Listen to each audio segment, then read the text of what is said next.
All right, thank you, everyone. Welcome this evening to the Rutland Zoning Board of Appeals meeting for April 27th. Tonight on our agenda, we have a continuance of a public hearing for Blue Sky Horizons cell tower site plan approval, as well as a variance for the height of the tower. First up on our agenda tonight is just the meeting minutes, but we'll just do those afterwards, okay? We'll just get right into the hearing. Before we get into the hearing, just want to make sure there's been some talk about the quantity of people in this room and everything, and the town has a fireman here this evening, Jesse, I forget your last name, sir, but he's here. If there is any kind of alarm or anything, just follow his direction out of here. They were concerned about too many people in this room this evening. Doesn't look like that's going to be an issue. All right, just so you guys know. There's also a school committee meeting or a debate for the school committee tonight, so that obviously a lot of full house. Yeah. So and also, just let's remember we're going to have a lot of people here tonight with different opinions and whatnot. I know the cell tower stirs up the best in everybody, but let's just keep our discord and our respect for one another appropriate, and let everybody advocate for their opinions and comments and whatnot, and you'll get your turn as well. First up tonight, I'd just like to kind of just give you a quick little brief framework of what I'm kind of roll the meeting tonight. Just going to give you guys a quick overview of how we got here. Attorney Souza, representing the applicant, has a new set of site plans, and he has a presentation for us this evening. We're gonna hear that. We'll hear some comments from the board. We'll also hear comments from any of the town departments or boards or commissioners that may be here this evening. And then, at which time, once we kind of go through a lot of back and forth questions and answers, we hope to get to opening up the meeting for public discussion later on. So please be patient, and hopefully we have enough time to get to that this evening. First off, I just want to say my name's Chris Senecal. I'm the vice chair. The chair of the ZBA, Rick Surrett, is unable to be here this evening with us, but he's online on Zoom. Attorney Jacob Morris is here. Member Paul Crane is here. And two other members, one is recused and one is not able to make it tonight. So us three and Rick are the four voting members on this hearing this evening. So with that said, let me just kind of give everybody just kind of recap of how we got to where we are tonight, Attorney, right? About approximately a year ago, the applicants came to us, and it was just an informal discussion. We met, they showed us some very preliminary plans of what they wanted to do, what they were proposing. The cell tower coming off of Phillips Road. They weren't sure how the access was going to be. They actually talked about two accesses, possibly the primary one coming off of Phillips is what they had shown on the plan back then. And then we also alternately discussed about coming off of the access road between the schools, which we told them at the time, go see if you can get away with it. Go see if that can be allowed by the town, and which they did. We also told them about the balloon test and went through the regulations and the things that we would be looking for to complete the site plan approval process. They did the balloon test, I believe, in August, was it? Over the summertime sometime that got done? Over the summertime. Yep, I can't recall the exact date. I know there was a few dates, rain dates and whatnot. August 17th and 21st. All right, thank you. So the balloon test was done. The results of that test was in their report. When they came back to us with a formal site plan approval and request for variance, and I think it was around October, correct. September, October, and we started having meetings later that fall, right after that, after they submitted their application. At one of the first meetings, one of the issues came up was the access. Over the summertime, the applicant had talked to the town, I believe the town manager and maybe some other people, and they got approval from the town to access this site off of the access road between the two schools, which they submitted their plans upon originally. Which, come to find out, I'm going to mention our chief, retired Chief Rishala, and I believe Mr. Doug Briggs at the meeting said, wait a minute, time out, I'm not sure they have the authority to do that, just without a town vote. Something like that would have to go to a town vote and a town meeting. They were correct. The direction the town gave this applicant, they had to pull it back, okay?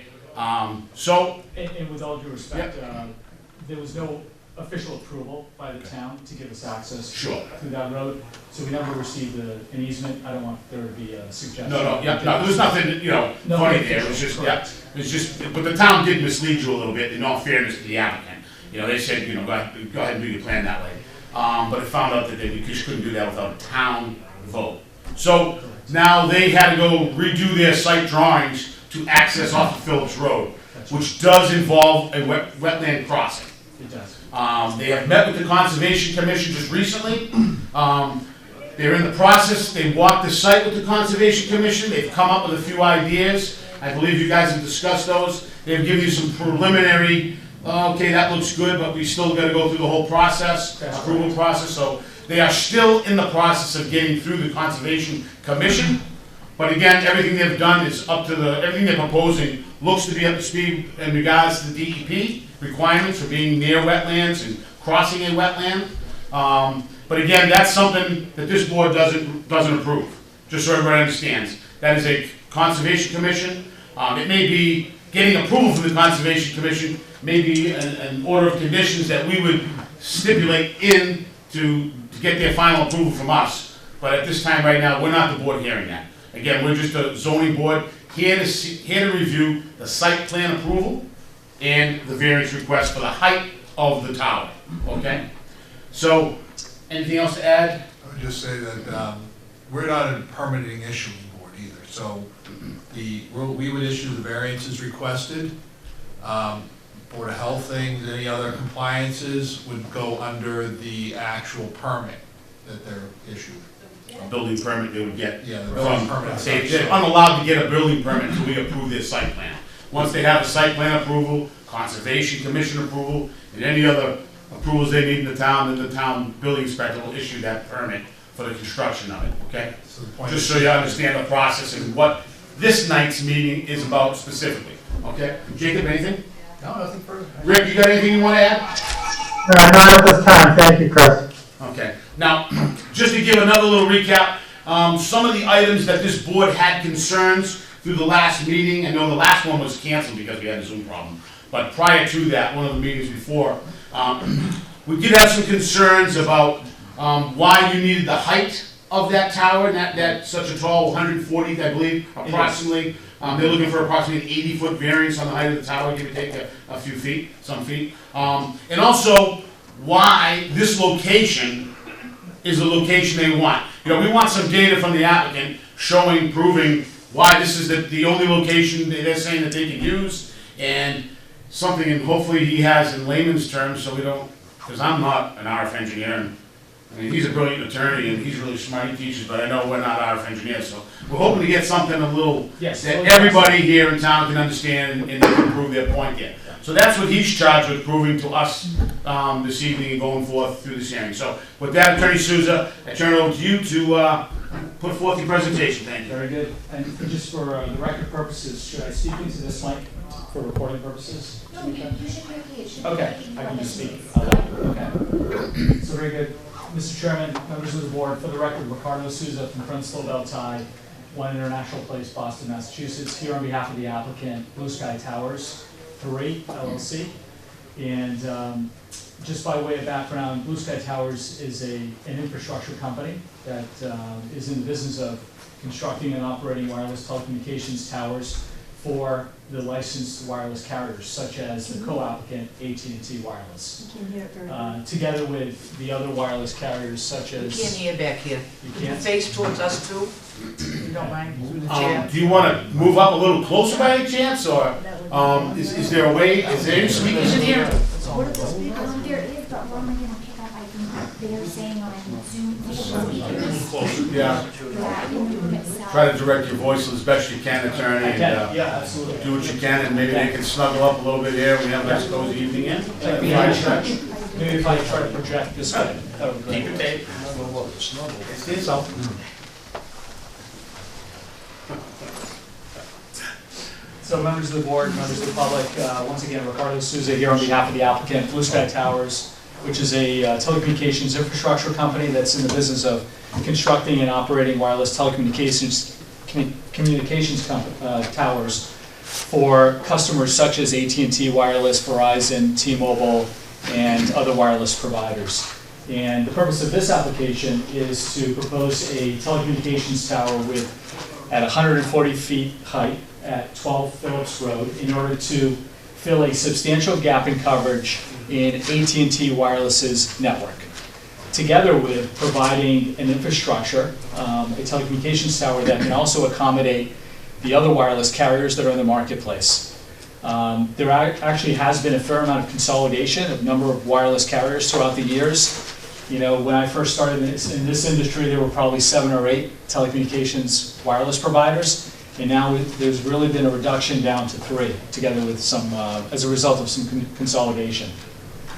And so, as was discussed, we do have a parallel application with the CONSCOM relative to the wetlands crossing that's necessary to provide access to Phillips Road. And that application is concurrent with this application. And all the indications that we've received from our conservation consultant is that we comply with DEP standards, and we fully anticipate obtaining approval from CONSCOM. However, that application is still pending and will run its course together with this proceeding as well. In order to address some of the questions that were posed by the chairman or questions that were posed by the board, we do have some consultants tonight that are on Zoom that will be able to testify on certain matters. The first question, which is, why do we need 140 feet? And that's really radio frequency driven. The nature of the topography in this area is that there are certain challenges brought about by topography in order to be able to provide the actual coverage and capacity that's necessary for our customers and for AT&T's customers and for wireless customers in general. That is really what's driving the height to 140 feet. And Martin Lavin, who's a radio frequency engineer from AT&T, is on the Zoom tonight, and he will walk you through essentially AT&T's existing coverage in this area, together with the substantial gap that's left, and how this proposed site will, in fact, fill that gap in coverage. In addition to that, he will address the alternative site analysis that was presented as part of the application. One of our responsibilities is first to try to identify if there are other existing structures in the immediate area that could accommodate this wireless antenna installation for AT&T Wireless and could also service the gap without building a tower. That's really our first responsibility. We feel we've done that in the application, but Mr. Lavin will also walk you through that as well. In addition to that, we have submitted a fair number of sites that we will walk through, other locations in this area that we have essentially entertained as alternatives to this proposed site on Phillips Road, and why they don't work in filling the gap in coverage. And Mr. Lavin will also address that as well. And then the second question that sometimes comes up is health effects. Is this wireless antenna installation, the tower itself and its operation, is it compliant with FCC regulations from a health effects perspective? And so tonight we also have Don Hayes, who's a health physicist, on the Zoom, who will be able to speak to essentially the report that he's prepared, which shows that the proposed installation, the tower itself, even maxed out at 4 carriers, will in fact fully comply with FCC regulations regarding electromagnetic energy. And so his report was submitted as part of our application, and he can speak to that, and he can try to address any questions that you may have as well.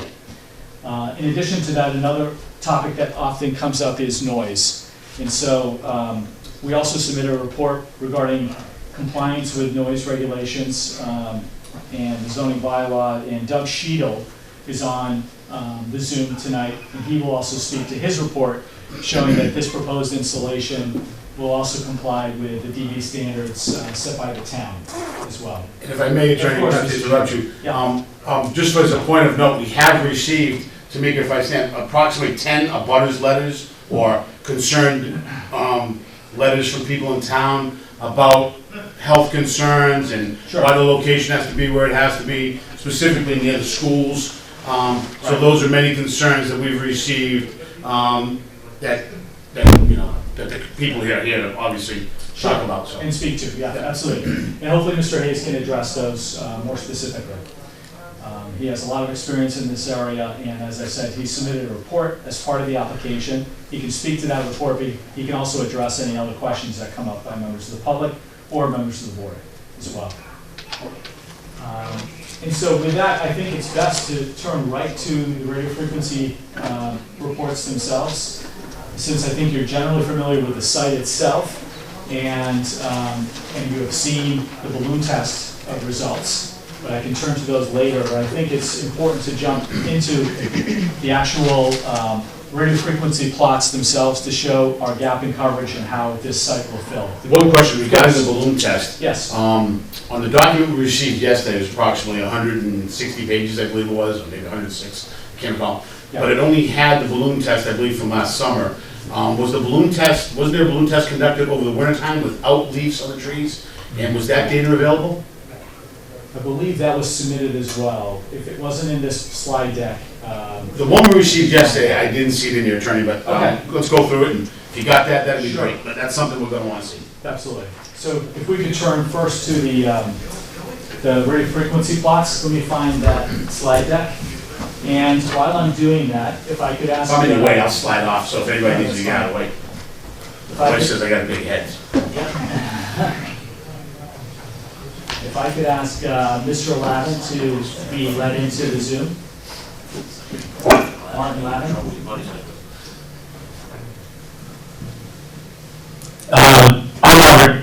Okay, great.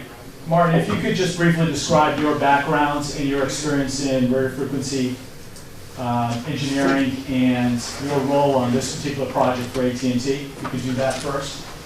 Okay, my name's Martin Lavin, C-Squared Systems, appearing on behalf of AT&T. I have, let me see here, 30 years of experience working on radio frequency engineering, and 27 years of that in this specifically, all over the U.S., Australia, New Zealand, a bit in England, so that qualifications-wise, I also have a Bachelor of Science in Electrical Engineering, so that just briefly vis-a-vis qualifications. If we want to go to the plots, I think probably the most. Yeah, we can do that, Martin, absolutely. If you could maybe, maybe talk briefly about the sites on the screen now, which are the sites in the general area, which comprise that AT&T is currently utilizing. Those are the identifications of names, addresses, and locations and configurations and status of all the sites that we've used in the analysis. Basically, any site with any coverage into the general area here is included, and that's the addresses, locations of latitude and longitude. Excuse me, how high the antennas are. What the structure type is, monopole, guide tower, lattice tower, and in the case of all the existing sites, of course, they are status on air. Okay. And just with respect to developing AT&T's wireless network, is it your first priority to essentially try to identify existing towers that AT&T could utilize to supplement its network? Yes, always. It's the fastest route to improving coverage, and nearly every local government has an ordinance that insists, for good reason, that we look at existing structures first and foremost. Okay. So these existing sites right now, Jeremy? These are existing sites, except for the last one, of course, which is a proposed site. That's this. Can you zoom in on that? Because we can't Is really there a way see of it. pulling that up so we can? It's very blurry, probably my eyes. No. It's not me. The plus button at the Full top. screen. This is a slideshow, so you want to go to your display slideshow, or is this a PDF? It's just that 90% right at Yeah, the top. it's If you hit the plus. Yeah. Do you hit the plus up top? Does that pump it up? Do you see that page number? It says 90%. If you hit the plus, it should zoom in. You're good.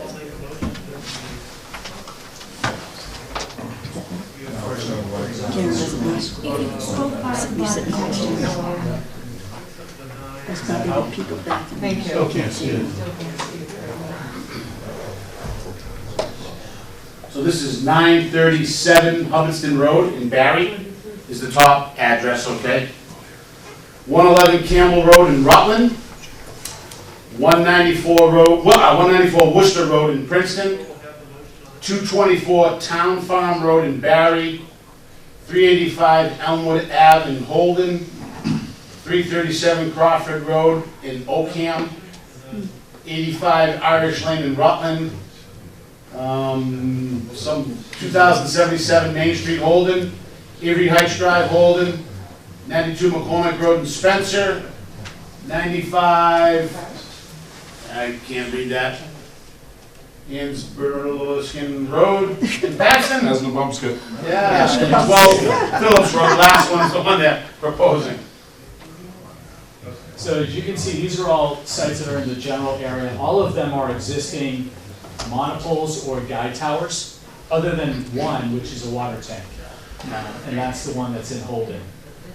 On Avery Heights, exactly. And so, as you can see, all the wireless carriers, but in particular AT&T in this case, tries to utilize existing structures that it can utilize to supplement its network. So that's always sort of the first layer of approach that AT&T would take, even before contacting a company such as Blue Sky Towers or American Tower or SVA. It's really to try to utilize existing structures. And so in this case, there is no existing structure that would be able to accommodate this wireless antenna installation to fill the gap in coverage. There is a question, Mr. Chairman, but I'm not sure if you want to wait or... That's all right, go ahead. Of course, I yeah. would do it. I'm just curious. Excuse me, if you would, please, just state your name and address for Tamika Murphy, the secretary here tonight, just so we know who you are, that's all, please. Yeah, my name is Ashley, and I actually don't live in town. I'm just concerned about the young developing minds. But my question is, there are obviously the towers that are already built, and you're saying that you guys... Ma'am, I'm sorry, if you're not a town person... My son goes to school in Rutland, so... Yeah. I mean, like, you know. I'm So, afraid... I mean, it's just a question that someone else in the town Right, might have. This is gonna be it though, so... Okay. Yeah. So, does AT&T or Blue Sky Tower receive any government subsidy for building this tower? Is there any benefit that your company gets in terms of Excuse me, money? ma'am, I'm gonna have to just ask a point of order here, okay? Sure. We're here to discuss the site plan approval. The payment method is really not part of this meeting tonight. It's I just think a it matter is of a point of valid order, ma'am. question. I'm sure it is, and you can It's a do yes that, or but it's no. not a valid question for the evening's hearing. So ma'am, I'm gonna ask you, please, that's enough, that's it for right now. Listen, at this time, we're just gonna let the gentleman continue on, okay? We're gonna hold all public questions, please write it down, please write your questions down, we're gonna let him continue, okay? Yeah, we're happy to address the I questions. wanna see the whole entire presentation, please, thank you. Yeah, for purposes of continuity, it might be best. I appreciate that, Mr. Chairman. And so, Martin, if you could just confirm, did you identify any existing structures such as water tanks that were high enough or existing towers in the vicinity that would be able to fill the gap in coverage? Excuse me, no, the nearest tower that would be able to probably accommodate structurally was ICE. It's well outside of town and wouldn't cover this area at all. It's also worth noting, as that is the existing sites list, the site in the steeple is not included on there. It is existing at the moment, but it's being decommissioned because it's basically unable to accommodate the needs of the network now. Okay. Great, we can get into that a little bit further. So he said there, it's a little hard to hear, what did he say regarding? Sure, so we have a, AT&T Wireless has an existing antenna installation in town that is too low to be able to fill the gap in coverage or to be able to upgrade to 5G status. And so that's another reason why we need this proposed site. Where is that tower? What's the location? It's in the church steeple. Church steeple. Yep, exactly. So, Martin, I think I have the first plot. If you could go through this existing plot. Okay, this is existing and proposed. Existing and proposed, excuse me. So if you could just describe what this delineates. This delineates the coverage after the proposed site is built. The blue star is the proposed site. Black stars are existing sites. Orange is the, well, it's not on this one, the orange site. The orange star on other plots is the I don't see orange now. location of the steeple site, which is going to be decommissioned. And later on, yellow stars will be the alternate sites we looked at. The green coverage is the highest quality service at minus 83 dBm, as seen in the legend there. The orange depicts the minimum adequate service at or above minus 93 dBm signal level, and the white areas are below the our threshold for the minimum adequate service for the AT&T network. Where is this data from? Excuse me, please. And so, so the stars. Excuse me one second. Of course. Guys, please, just please hold on to your questions until we get through the thing, okay? If you don't mind, please, okay? You can do that. Thank you very much. This slide depicts the current coverage without the proposed site. Again, the blue star is the location of the proposed site. It shows the high quality, minimum adequate, and less than minimum adequate coverage in this area at the present time. So I think you can see the star right in the middle. That's the proposed site. And you can see the fair amount of white around that site, which is no coverage at all. And the orange is just a degraded coverage. And so there's a fair amount of geographic area that has to be filled. And so it's good to see a comparison. As soon as you fill that site, that shows the coverage footprint from the proposed site at 12 Phillips Road. Now, Attorney, if you go back to that last slide, if you have an antenna right at the center of town there, how is it white right at that antenna? Yeah, because it's at such a low height that it's simply not propagating very much. So Martin, maybe you could talk about that. Yeah. We do have a plot that speaks to exactly that. Yeah, we have some other plots that show the very limited coverage that we get from that site. It has just about every disadvantage you could have in terms of a site. There's only room enough in the steeple for very small antennas that don't have very much gain, which reduces the coverage. Only small antennas that only support the upper band coverage, which also has limited coverage. The center line is only 58 feet above ground level, which limits the coverage. Our sites these days put the radio heads right next to the antennas, so there's no cable loss, or practically none between the radio and the antenna. There's no room for those radio heads in this steeple, and I don't think the steeple will support them anyways. So there's a 100-foot run or more of cable from the radio equipment all the way up to the steeple, which loses quite a lot of signal for us. I don't think there's any more structural capacity left in the steeple and no way to reinforce it. And we just can't upgrade that to Excuse me, Mark, provide quick the question. If 100 feet of cable is a problem, why do you guys propose a 140-foot tower? Because all the radios and the antennas are together at the top of the tower. The only thing that runs up the tower is fiber optic cable. But So all this. you just said the other towers the distance between the antenna and the equipment is 100 feet. Yes. And that's too far. Yes, it is, because If the antenna's up at the top of a 140-foot tower and the equipment's, 10, 20 feet off the base, I mean, it's gotta be close to 200 feet, at least 100, 60 Yeah, feet. so maybe I can explain, Mr. Chairman. In today's wireless antenna installation, you not only have antennas at 140 feet or wherever AT&T is going to be installing its antennas, but now you have what's called remote radio heads right next to the antennas, and then they can, that allows for much better propagation, where the antenna installation within the church steeple just simply doesn't have enough room, capacity, like space, in order to accommodate the remote radio heads close to the antennas themselves. And that causes a loss of gain. And so this plot shows you what propagation we are getting, or AT&T is getting, from that existing AT&T installation in the church steeple. As you can see, it's very limited. It's primarily because of height and the challenging topography in the area. And so what 140-foot tower gets you is that it gets you above the trees and it gets you much better propagation based upon the additional height. I understand that, but neither one of you have answered the question about the length of the cable and how it affects it. Okay. And if 100 feet's too much, how's 180 feet gonna be? Yeah, so Martin, can you talk I about mean, the it just, difference? it's not driving Can you yet. talk It's not hearing. What I heard was. In the tower installation, the radios that produce the RF signal and the antennas are just a few feet apart. There's about a 3-foot jumper that runs from one to the other, and the loss is negligible.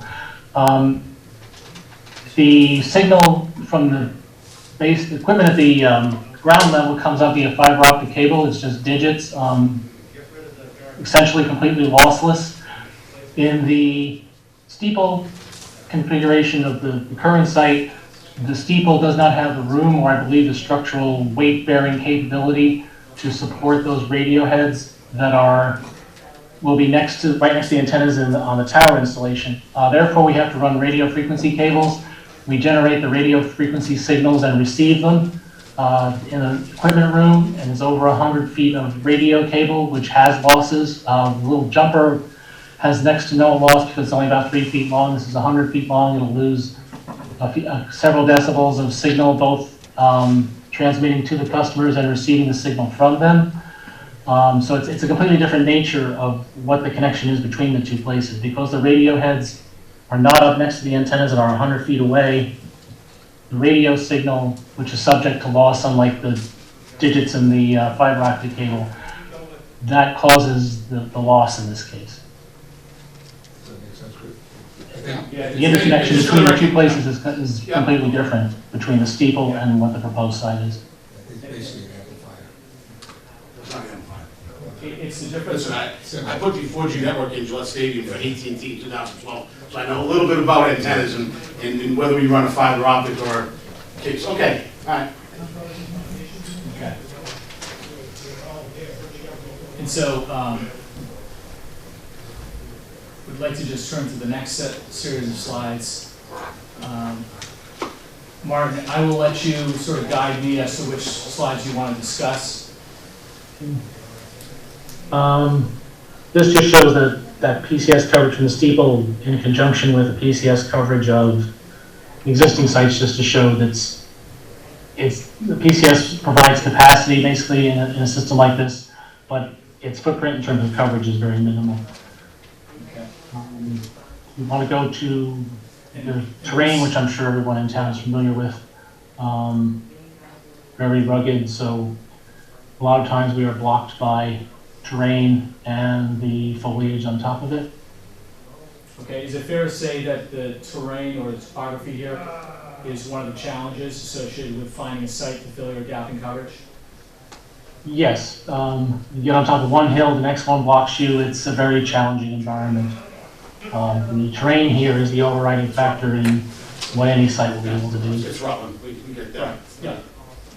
Could you go back to, I want to see the slide that has the current, like this slide, and then what it's going to look like proposed? Yeah, so this is without the site. You can see the star in the middle. Okay, where's the current tower? That's what, It would be, it's not shown, it would be right there. Yeah, the it would 56. be right there. that's what Between there. yeah, that's what I'm seeing missing here. Like, if you go back to that other slide that shows the current tower, Yep. it had the gold star in it.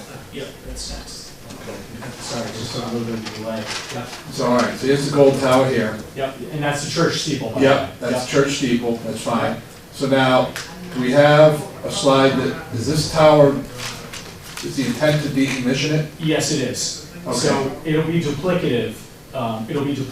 Once this tower at Phillips Road is constructed. It'll be duplicative to have both of them. And so Okay. this one would be decommissioned. So it'd be turned off. It would be turned off. Okay, so can you Any, go any back other to the towers full- being decommissioned? No, Just that one? All Okay. right, Because it simply doesn't provide adequate coverage. Right. Okay, can you now go to the current, what the proposed is for Oh, coverage? sorry. Okay, sorry. It's okay. Right there. Yeah. Okay, so we're going from basically, we're over 56, basically going from just this little dot to. Right, to a fair amount of coverage. Covered with a couple of gaps in there. Okay, Right. okay, thank you. Yeah, so as you can see, it provides a substantial footprint of coverage, but above and beyond that, because it's on a tower, it allows for continuous upgrades of technology from 4G to 5G in particular, which is crucial. And so we'll go back to where we were before, topography. And those white areas, Attorney, Yep. those still have coverage. I mean, the visual makes it look like you're kind of lost in the desert, but it does, your phone still works in those areas, correct? Yeah, so the key standard is reliable coverage, right? We have to build a network that's reliable. So, and Martin can talk about that. It's important that there is continuous coverage, and so that you can actually hold a call, hold a data connection. Martin, I'll let you talk about that, the difference between no coverage and reliable coverage. It's a different sort of paradigm than it was in voice. Voice calls, the criterion for it was being you've got to call up or you don't. If you just kind of roll off a cliff. When you roll out of coverage, the call drops and that's the end of it. As you go outside of the minimum adequate coverage, your service will deteriorate. It's not like a voice call where either it's good enough for voice or it isn't, and there's nothing in between. Your speeds that the network serves you will slow down slowly until you're down around dial-up speeds, I guess, when you get into really bad areas. And then there are certainly areas where it is actually non-existent and there is no service at all. Our design criterion is to provide as much of a minimum adequate service as we can. And so does this tower enhance all the other towers that you're showing on this right now? Does it make them stronger? No, it doesn't make them stronger, but it allows for us to fill the gap in coverage that exists. Yeah, those right now, people in this area are being served to whatever extent they are by those sites. It takes a great deal of the power resources from those very distant sites to reach those customers. When this site comes in, those sites will no longer have to serve those very distant customers, and service levels and data speeds will improve within their service area once they're relieved of having to serve the area of the village there. What are we looking at here on this here with this line? Yeah, could you describe this particular slide, Martin? This slide is just the distance to the nearest sites. As you can see, except for a few sites, they are mostly in the 5-mile range, which is a very long way for a site to cover, particularly in this terrain. 1.7 miles is the closest one we have. Then it's 2.1 and 2.5, That's basically and the 3 list miles we and discussed things different then at that point. Yeah, and this speaks a little bit to what Martin said earlier, which is, these sites, if you try to initiate a call here in the middle, and all those surrounding sites are going to try to work to try to capture that signal, and you're just not going to get reliable coverage.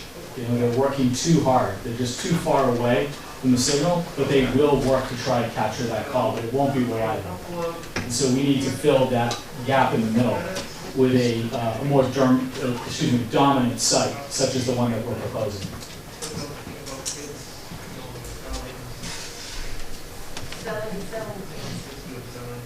So once again, this is your gap in coverage, Martin, right? Yeah, this is the full-size version of that plot we've been discussing earlier, Okay. showing the proposed site location and the current levels of coverage in the area. And so, members of the board, we also submitted a series of alternative sites that were looked at by Blue Sky Towers and AT&T. Other sites that, could they work? Are there other parcels of land in Rutland, in the vicinity, that could work to fill this gap in coverage?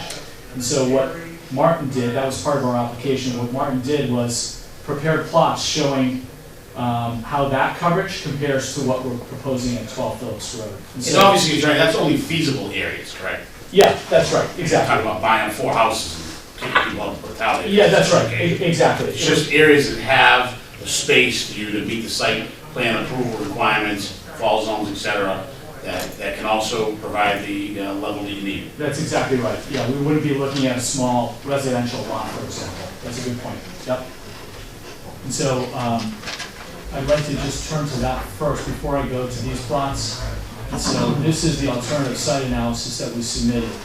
You can see we looked at a fair number of sites, starting with A being the proposed site, and then, as you can see, and we'll walk through all of these, but we went all the way up to the letter, I believe it's L. Yep. So we're going to walk through those now, if we could, just going back to where we left off. And so here's the proposed site at Phillips Road. As you can see, it fills the gap in very well. This is similar to identical to the plot you saw earlier. And then here's the plot for B. So Okay, so that's the alternate tower move. yep, exactly. So Mark, Still show the other tower, attorney, but you just move the other one. no, we're not showing. We're showing the star in the Yeah, other. exactly. In the other. That's where the other one, that's the one Yes. where you want to be, correct? Correct. And just to the left of that is a Yeah. purple star. That's the That proposed. shows the alternate B. So maybe if you could talk about this one and why this one is inferior to Phillips Road, Martin? In this particular case, just from our standpoint, a lot of these are also encumbered from a real estate or planning zoning standpoint. We basically lose most of our coverage on the east side of 56 Maple. So in that respect, it wasn't an adequate substitute for the proposed site. Okay. And here's the C site. Alternate Just to C, the north of the proposed site. enhanced coverage on the north side of town, but lost pretty much everything south of Main Street. Is that the same size tower? Yeah. Is that They're all just an evaluated 80-foot the tower? same height above ground level as the proposed site, yes. Yeah. So approximately 140 feet. Correct. At that other You're not location. doing an 80 at those other locations, not lower. No. We're proposing the same height of tower at that other alternative. Apples for location. apples. Well, Yes. I would say yes and no, because your elevation is gonna change. Well, that's why I asked, if Paul, you're right, because it's gonna go drop down, Paul, so. Yeah, You so- know, but if that's an 80-foot tower, he's 40 Yeah, right, feet down, I mean, yeah, yeah, yeah. he's not even as high as the steeple, so of course it's not gonna work. Right. Yeah, so it would be above ground level. But as we said earlier, topography is a big factor. So here's the C site, as you can see, provides coverage to the north of the target area, but really loses all the coverage to the south and east. Mr. Chairman, could you just read the addresses of each site, please? Yeah, I can do so. I can do That is right on 56, heading north out of the center. Yeah, so this would be 15 Miles Road. Okay. This is candidate C. I have one. Thank you very much, sir. And the last location, attorney, what was that one, that address you showed? Oh, the Just B, a little yes, southwest of there? course. The B candidate was 307 Main Street. So it's just further down Main Street? Correct, to the west. That's right.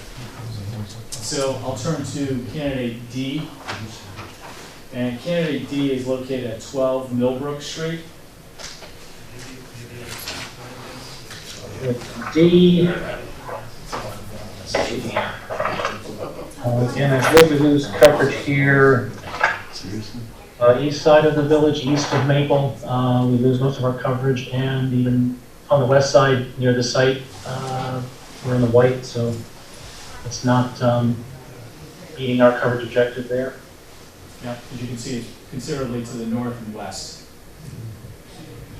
And here is candidate E. Alternate E, same situation, loss of coverage on both sides of Maple and 56 going south. And this is, That's similar to B, is that correct? yeah, that's right. Very similar to B. It's 331 Main Street in this case. Once again, I don't want anybody to think that we've, had negotiations or even spoken to these property owners. That's not something that we're willing to do. We can't really start a negotiation. If it doesn't work from a radio frequency perspective to fill the gap in coverage, there's really no reason to pursue it from a real estate perspective. Right? Makes sense. Any candidate to be viable has to work for the radio frequency perspective.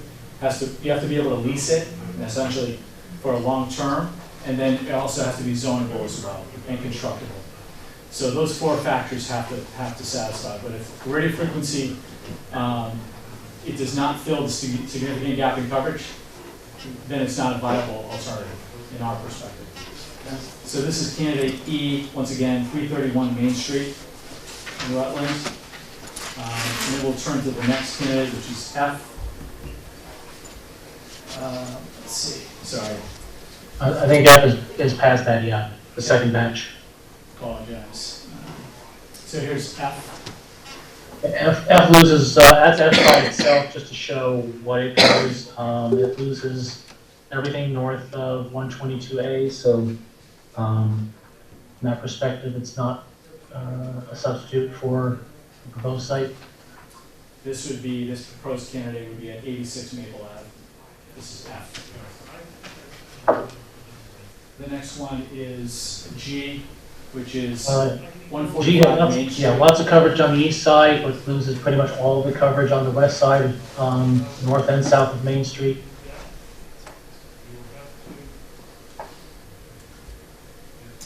And then H is 20 Glenwood Yeah. Road.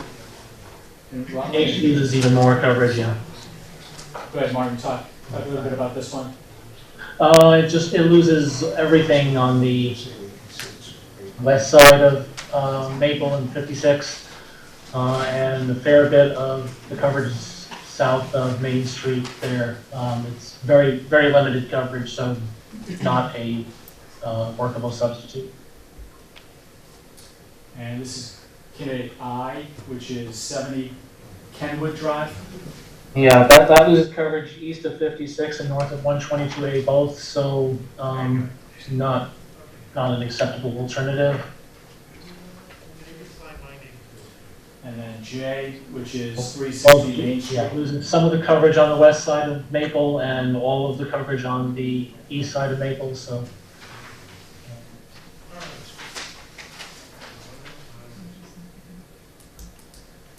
And K. K doesn't cover any of the village really to any extent. We lose just about everything we were trying to get with this site, with the proposed site, so that doesn't work for us. And that was 81 Main Street. And then the last one, which is L, was 310 Main Street. Yeah, it loses some of the coverage on the west side and all of the coverage on the east side of Maple, so once again, not an acceptable alternative. Okay. Now, this information is computer generated, obviously, simulations. Yeah, so let's talk about that because I think it's an important question, and it was a question that was brought up by a member of the public. Martin, can you talk about sort of what this database is? How do you generate these radio frequency plots? Is it industry standards? What's the accuracy level associated with these plots? Can you talk about that on the record? Yeah, this is uses a model called Predict 2.0. It uses a combination of the terrain and the land use categories on the ground. We've done testing throughout New England over the years, refining the models. They work very well. They are pretty much the cutting edge, the state of the art in prediction of coverage. They, with the use of the land use and the terrain together, it really refines the model and makes it very close to the drive data we collect. A lot of experience. I mean, C-Square's been doing it for 20 years, and we get very, very good results with this. I haven't seen a model that gets better results than this. And so the model itself is continuing to be updated throughout the years, is that right? Yes. And how do you update the data?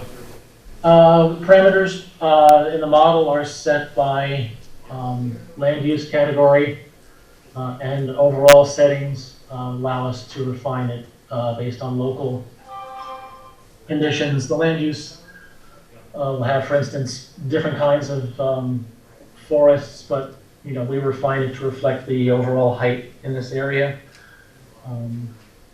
which allows us to, we have models we use all over Massachusetts, Connecticut, Rhode Island, Vermont, New Hampshire. We have developed different models for different areas. This is our model we generally use in western Massachusetts. We've done a lot of sites out there, and the results have always been very good. Okay. One quick question, Trey. Yeah.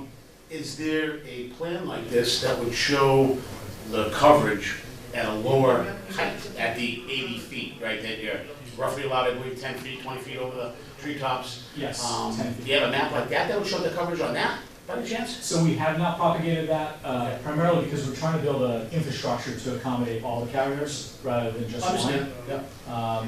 We already have a site that's pretty inferior already, as you can see from the footprint at the church steeple. So we're trying to, it's important for us to be able to cover more customers because there's demand for it.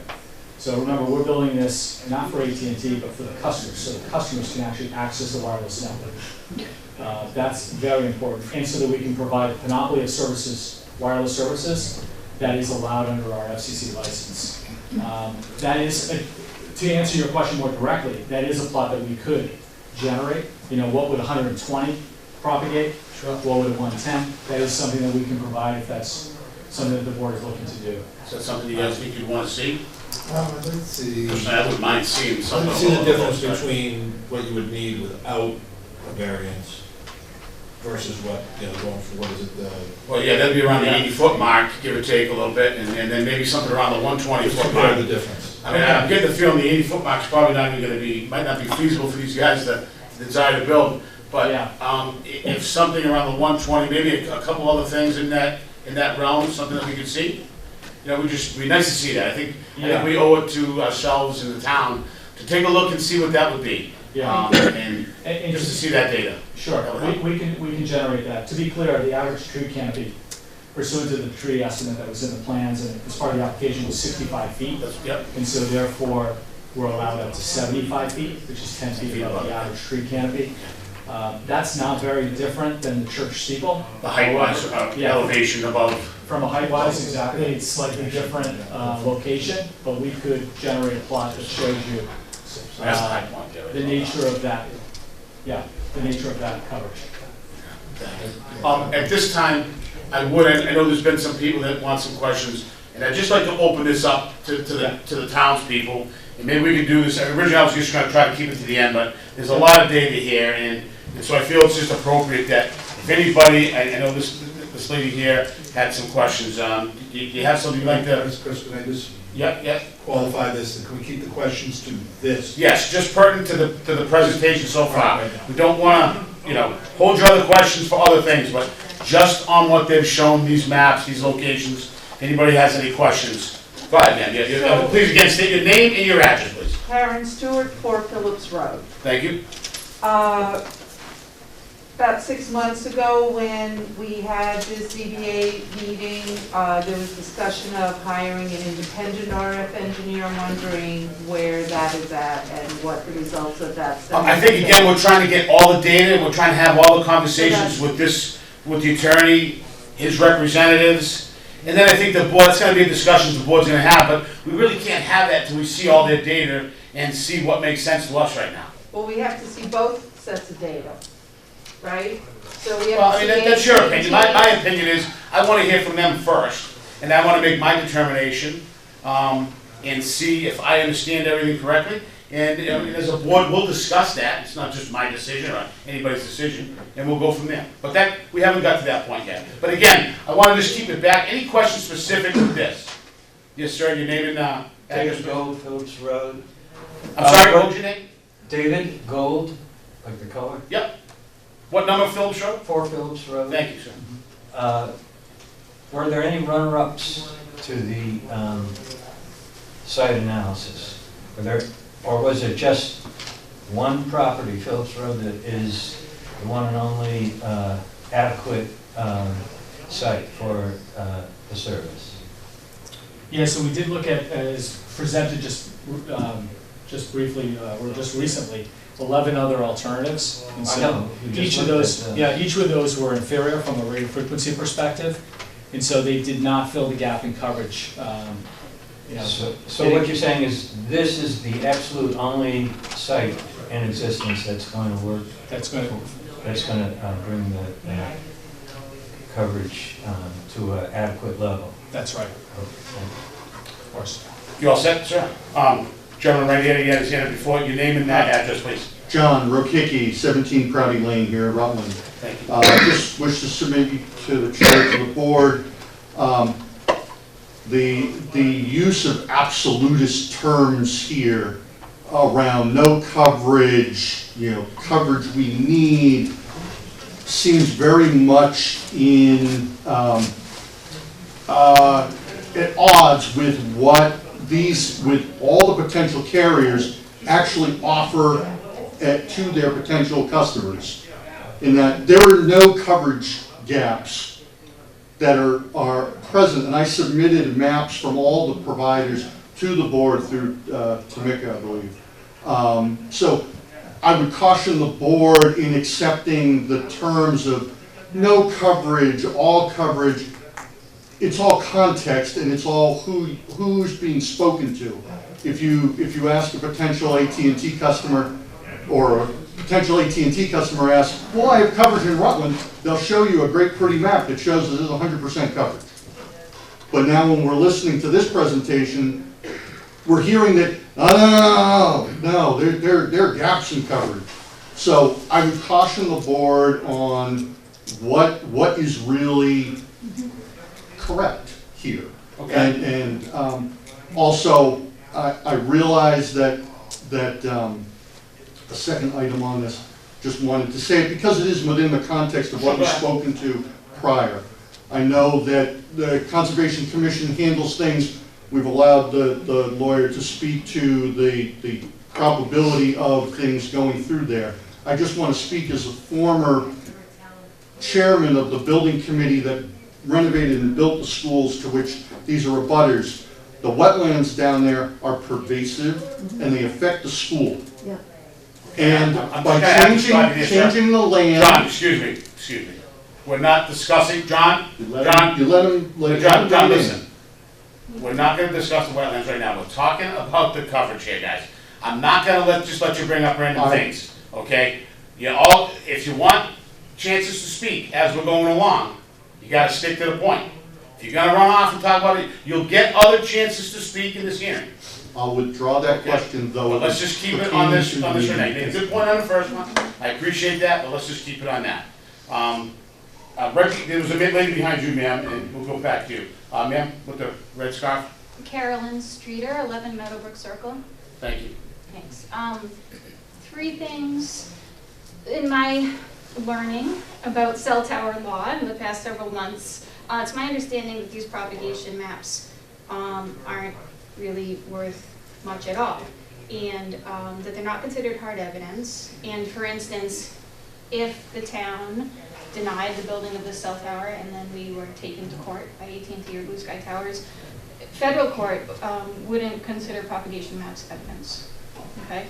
And along with that, of course, everything we're hearing right now is from AT&T, and I do believe we need a master consultant to give us a town-wide plan, right? This is like a proactive, rather than us as a town reacting to every application that comes our way by every carrier.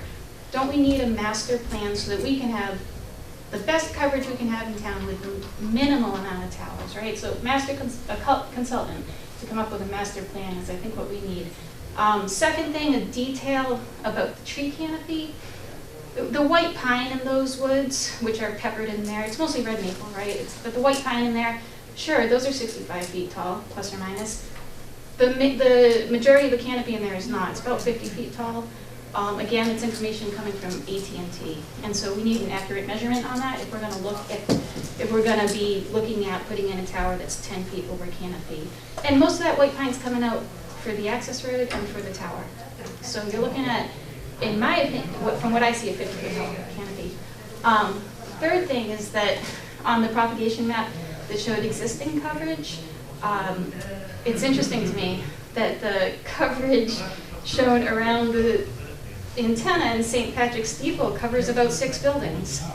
Was that the plan? Was that AT&T's plan to, put an antenna in the steeple in the center of town to cover? The tower is already there, ma'am. They were showing the existing coverage that's there. Yeah, and it looked like about 6 buildings it was providing coverage to. So, interesting plan. You all set? Okay, ma'am, you have your, Yep, Karen Stewart, 4 Phillips Road again. The height of the tower, are you measuring that like from sea level or No. relative? Because what I'm wondering is the steep, just kind of knowing that there's a bit of a slope down to that area from the church steeple. It seems that like in absolute feet above sea level. it's above finished grade, correct, attorney?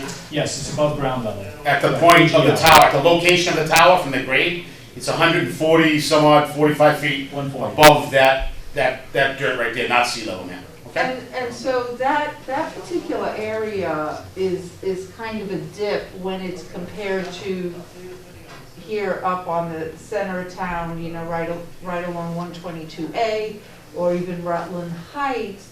So I don't know, aren't there higher elevation areas that would provide even better coverage? You know, we're not aware of one, but the representatives of Blue Sky Tower did look at 11 other alternatives in various locations surrounding the proposed site.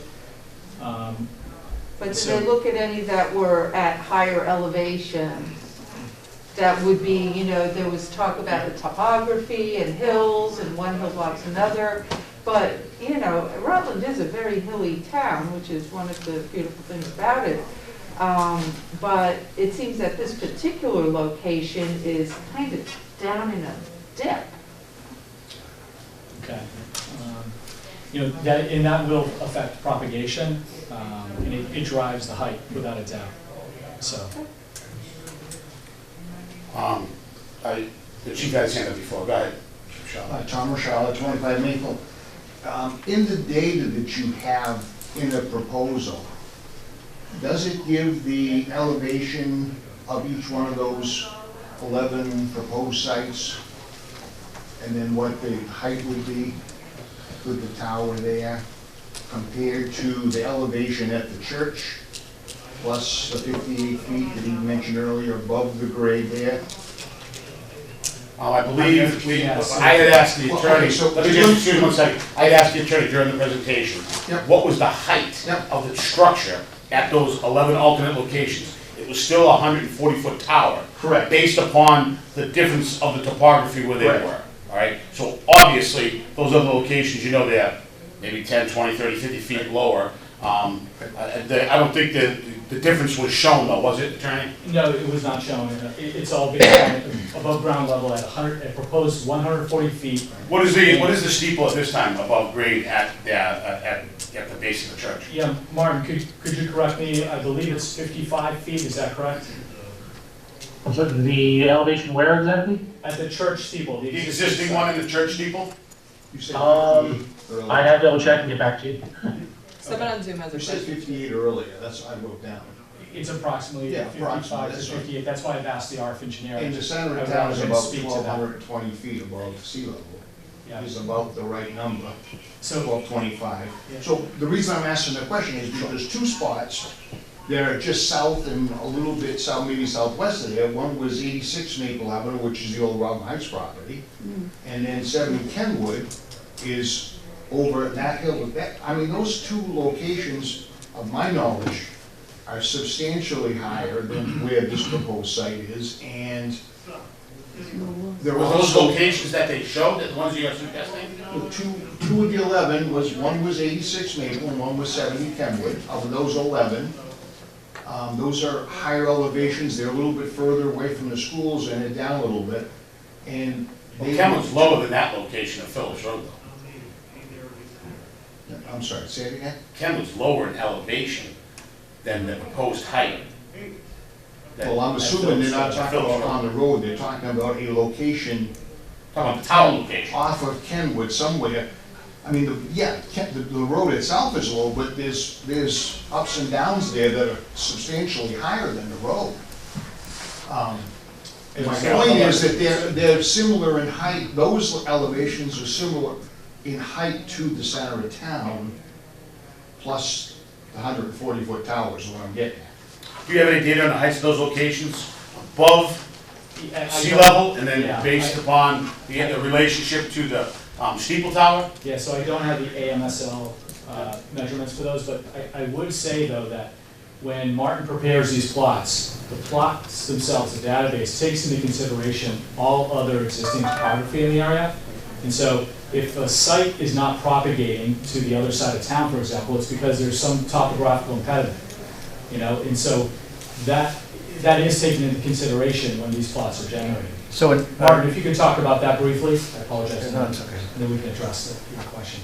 Yeah, the alternates were all evaluated at the same height above ground level as the proposed site, and they were evaluated at the terrain database's elevation at the location of the alternate, as was the proposed site. So the model does take into account the elevation of the different sites above mean sea level.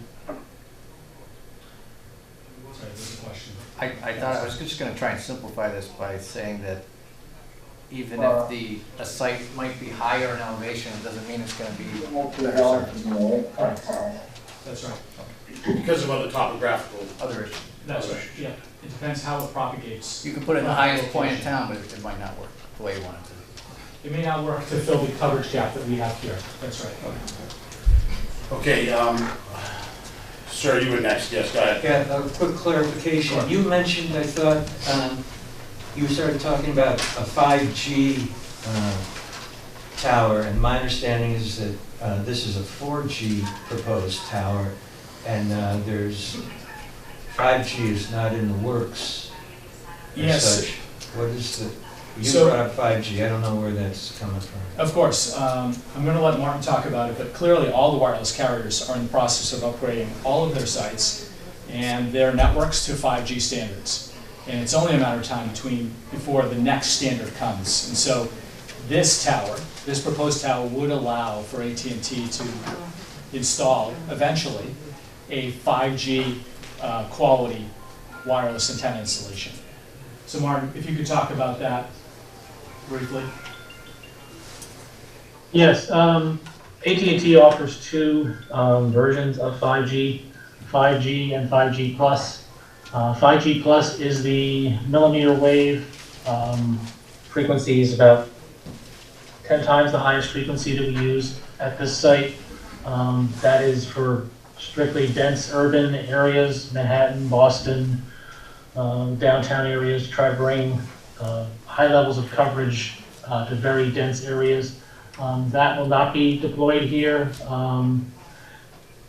5G here will be at 850. It's narrowband 5G, same frequencies that were used for the original cellular systems going back to the early 80s. Those frequencies have been cleared of 3G radios and are now being used for a narrowband version of 5G, which is not the 5G that everyone is thinking about when they hear about 5G and the millimeter waves and the huge difference from 4G. It's at the narrowband at 850, it's an incremental improvement over 4G. And Martin, can you talk a little bit about the benefits of 5G over 4G? Mainly just more data throughput. Just from the user's perspective, that's what 5G is. It can deliver higher data rates through the same frequencies as the 4G or 3G had previously utilized. But in this area, I mean, there is no plan, no prospect really for the foreseeable future for that very high frequency 5G plus to be deployed here. Ma'am in the red scarf, you were next. I do have a question about topography and elevation, but someone on Zoom has had their hand raised. Yeah, I was going to get to them after you, but you were next. So if you're all set, I will go to them. Thank you. Yep, Thank you very much. No, she does have a question, actually. Yeah. Oh, I'm sorry. That's okay. So I'm wondering, talking about topography and elevation, so here we have folks living in the center of town at 1,230 feet up on 122A. the radiation emits from the cell tower antennas to the horizon line. So now we have the tower, I live right there, I know it's about 1,100 feet where that tower base will sit, right? So you got people living up here at 1,230 feet. You have a tower down here at 1,100 feet that's 40 feet tall, or maybe 70 feet tall, but anyways, 140 feet tall, right? That radiation is on par now, it's traveling to the horizon line. The center of town is 600 yards away from that cell tower. So what's the effect on people? I mean, the reason the antennas are put up high is because that's where the most danger, that's where the radiation is strongest, right? So what's the effect on these people living at 1,200 feet of that tower when they're on par with the radiation? Yeah, so we'll answer that directly. The next consultant that's on Zoom for AT&T, Don Hayes, is a health physicist. He'll be able to answer that more directly. Thank you. Tamika, there's a gentleman, I believe, Robert Liptek. Okay, Robert, go ahead at this time, please. You have a question regarding the coverage on the map shown? Hello, can you hear me? Is that you, Robert? Yes. Yeah, please state your name and your address, please.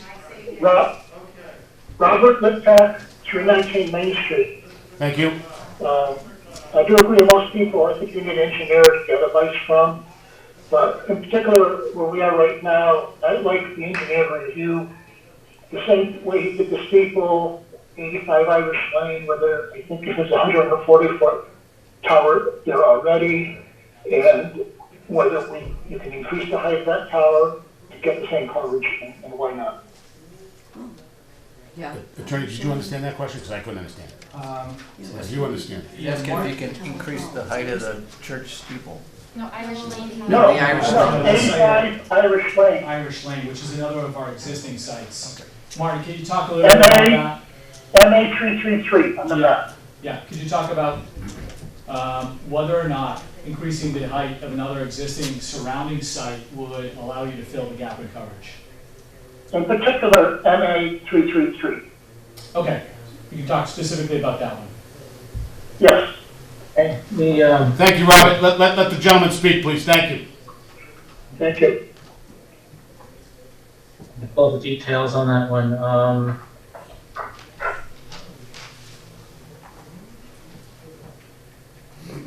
Monopole with 140. Based on the existing coverage from there, I believe it's unlikely that that would, I don't think there's any real chance it would solve this problem. I haven't looked at it specifically and tried to determine a height that would be needed. We can take a look at that, but I don't think, based on the coverage that we've got, let's look at our plots here. Can I ask a question here? Go ahead. The software they're running, do you guys have direct access to it, or are you having C2 run the models for you, or do you have the software license to you to run these models yourself? Yeah, so I'll let Martin answer that. Does C-Square run these? I assume AT&T has its own access to these plots, Martin? AT&T uses ATOL. It's a different tool that does this for them. This is a separate tool, a separate model.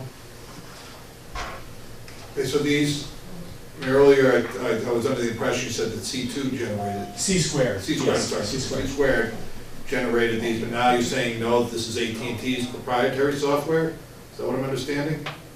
No, the plots in front of you are all generated by C-Squared, by me, using our tool. Yeah, so Martin Lavin works for C-Squared. They are. Oh, okay, I'm sorry, I thought he worked Yeah, for no, AT&T, that's what confused me. Okay, so this is sorry, Martin, I didn't. Yeah, these are prepared on behalf of AT&T. Gotcha, okay, so this is C-Squared software. Yeah, for the years I've been in the industry, C-Squared has been a known outsourcing firm working on this, on these very. Yeah, I just looked them up, so. Yeah, helping them design the network. Yeah. Okay, thank you. Of course. Okay, ma'am, I'm sorry. You're not a member of the town, so I am unable to allow you to speak, okay? So I'm sorry at this time. There was a gentleman in the back Yeah, I have a question. Sir, your name and address, please? Yeah, Keith, 12 Maple Ave. How many customers are using AT&T right now in Rutland? Martin, can you share at least some of that data? I have no data on how many, what the customer base is in Rutland now. It's weird. Okay. Yeah, it's not relevant. Okay, so let's continue on with the thing. At this time, we're going to close the public question process, and let's continue on, Attorney. Sure. I would say, just for the record, that, you know, just from a common sense perspective, neither AT&T or Blue Sky Towers would go through the effort of proposing this telecommunications tower if there wasn't a demand, if there wasn't a need to supplement the wireless network and to fill that gap in coverage. This is an extensive effort.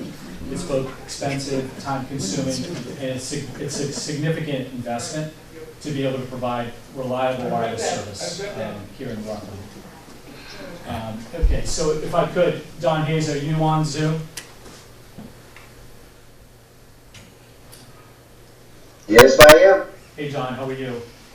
I am fine, thank you. All right, so Mr. Hayes prepared a report that was submitted also as part of the application, essentially analyzing whether or not the proposed antenna installation and the tower would comply with FCC standards regarding EME, electromagnetic energy. And so that was submitted as part of the application. Don, if you could maybe speak to your report and talk to the board about, first, your experience in this area, and then secondly, delve into the proposed site itself. Certainly. Good evening, everybody. I guess the first thing I would mention is that I am a independent consultant. I'm not here as an employee to Blue Sky Towers or AT&T or anybody. As a matter of fact, if you look at page 11 of my report, I don't expect everyone to run there now, but if you do, there's a summary of my qualifications. As far as my clientele, so I've been a consultant for over 30 years now in the field of radiation safety. I have over 40 years in the actual field itself, but as far as consulting, it's been since 1988. And as far as this particular type of installation, and that is a multiple carrier tower, I've probably reviewed several thousand of them at this point in the last several decades, including not only theoretical predictions of what the possible maximum field could be, but also follow up with actual field measurements. For example, last week I was hired by the Wellesley Municipal Light and Power, their local electric utility, if you will, or their local company in town. And I performed a series of measurements around, in this case, it was an AT&T small cell facility. And in fact, I found that the actual readings are much lower than what I predict. And that happens quite often. In fact, it happens on purpose. And the reason why the values that I actually measure, or actually anybody measures, relative to the predictions, are the fact that when we do these predictions, we make them on an extremely conservative nature, and that is that we assume that the worst that could happen, in fact, does happen. And so for this particular installation, I was asked to look at the site plan, which involved an initial build with AT&T at a center line height, that is the center of the antenna itself, the panel antenna, would be 136 feet above ground level, and that is the level ground where the base of the tower is. And so I performed a series of calculations. Now, with the calculations, what we do is we make several assumptions. First and foremost is that we assume that everybody that's going to be exposed is uninformed as far as any RF energy that may be in the area. And so therefore, they are what's referred to through the FCC. And also, I might mention the Mass Department of Public Health as a member of the general public, in which case the exposures are assumed for 24 hours a day, 7 days a week. So that was the first thing, is that I assumed that everybody exposed would be members of the public. The second thing I do was I assume that the site is at 100% capacity. In other words, it's always transmitting, that nothing is getting back, but it's purely transmitting like a regular one-way radio station would be. Excuse me there. The next thing I do is I assume that the ground is a perfect reflector for the wave. Now, this rarely happens that we can actually measure, but what I assume is as one wave is coming down and it hits the ground, like a billiard shot, it makes a perfect angle straight upwards, and then it interacts in phase with the next wave coming down, and therefore it doubles the field strength, but it would quadruple the power, and therefore I automatically inflate, if you will, or exaggerate the resulting values by a factor of 4, just in case none of the energy gets absorbed by the ground, but all of it reflects back up perfectly in phase with the next wave. Again, that doesn't really happen in nature. And then the next thing I do is I assume that there's no degradation of signal. In other words, when the signal comes out of the antenna, there is no loss in signal due to foliage or terrain or building materials or precipitation or anything along that lines. And so in doing so, when I perform these calculations, I can come up with graphs that look at the patterns of energy that are coming out relative to the distance from the ground. And as you can see, what's posted there on the screen there is figure 4 of my report.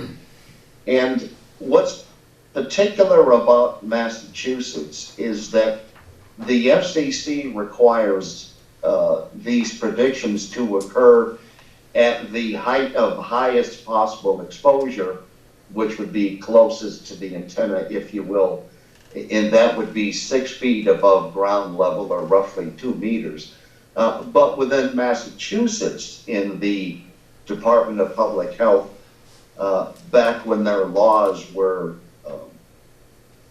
I don't want to say valid, but at least when they were enforced by the Department of Public Health, they required a 16-foot prediction as well. And so in deference to the Mass Department of Public Health laws in 105 CMR 122, I'm sorry, 121, I came up with the values for not only the ground level, which is 6 feet, but also 16 feet above the ground. And as you can see, the level would be maximum at no more than about 2.5% of the allowable limits.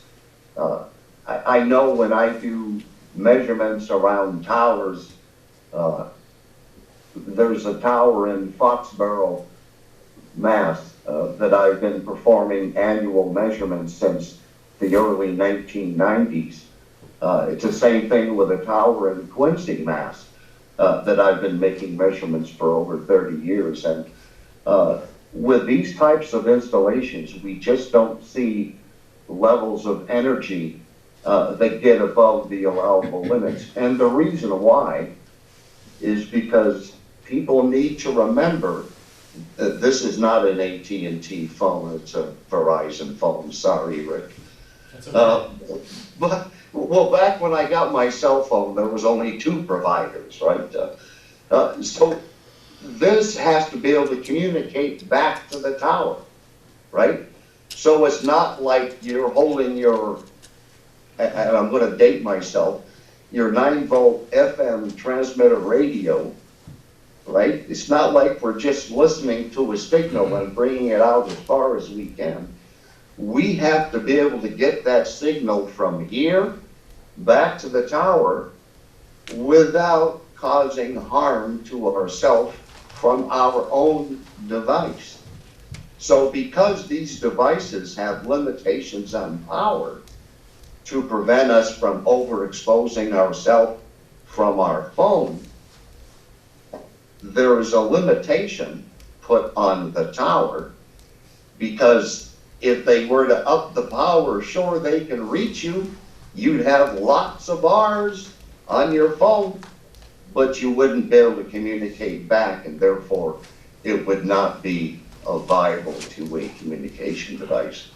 So to answer the question that was posed earlier during the coverage portion. John, if I could, can I interrupt you real quickly? Because I do Sure. want you to get to the point you were going to get to, which is to address the abutter's concern. But with respect to members of the audience here, I know it's hard to see this particular screen, but this is essentially an analysis. The top is an analysis of just the AT&T proposed antenna installation and what its power output is going to be compared to the maximum level permitted by the FCC. And what Don is finding is that it will be at 2.41% of the maximum level.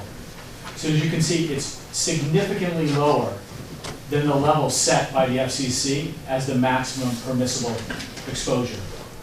The chart below that is a cumulative analysis. So not only AT&T's installation, but the 3 other carriers who could also install on this antenna, what's their power output compared to the maximum level. And there, in the worst case scenario, it's 3.65% of the maximum permissible level. So I think I just wanted to lay that out because it's difficult to see in this room, Don, but I think it's clear in your report. So go ahead, keep going, because I know you're going to address a comment that was brought up earlier tonight. Yeah, no, thank you very much for the help. Sometimes I need help speaking English. So to get back to the question, the reason why the antennas are normally placed high, it's because with this technology, we need what's called a line of sight. In other words, we need to have a free and clear pathway for the energy to get from your phone to the tower or the antennas, the receiving antennas, and vice versa. Remember that when you put out your signal, you don't have like a flashlight that points directly at the receiving antenna. You're putting out a signal everywhere, and a tiny portion of it has to be collected by that antenna. And so it's not as easy as we might think to get the data points or the through point that Martin was talking about with, for example, with 5G. 5G in layman's terms is more about latency, and that is the delay time. The time it takes for the signal to get from the phone to the receiver, for a decision to be made, for it to get back so that we can coordinate what we're doing. For example, autonomous vehicles.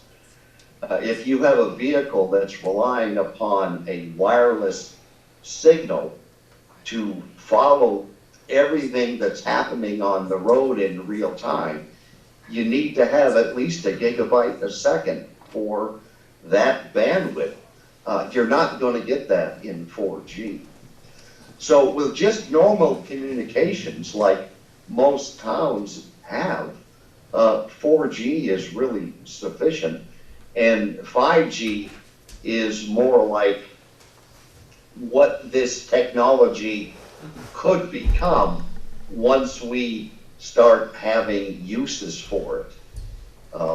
So it's not like there's a big rush. It's just that, you know, we have to be ready to be able to apply these technologies when, you know, when the service is required.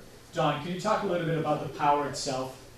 What are we talking about as far as, are these low-powered installations, high-powered installations?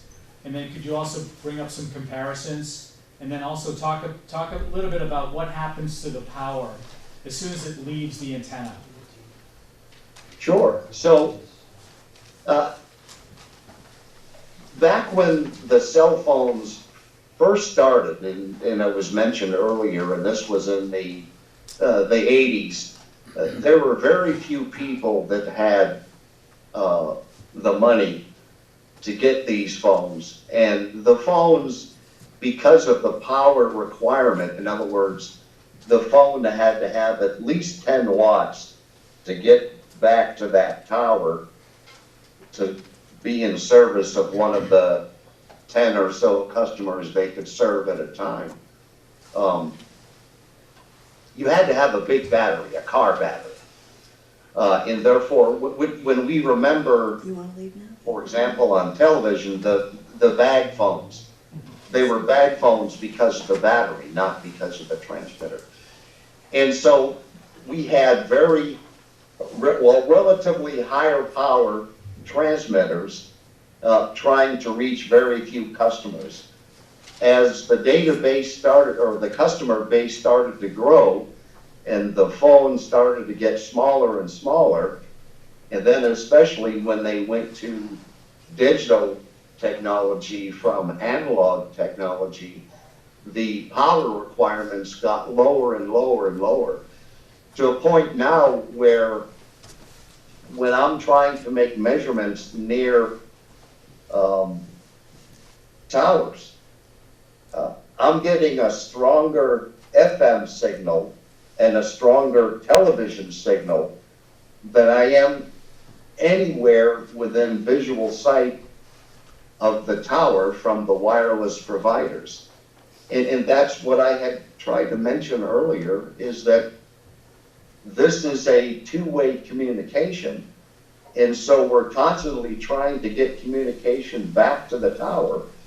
And so we don't need high power from the transmitters.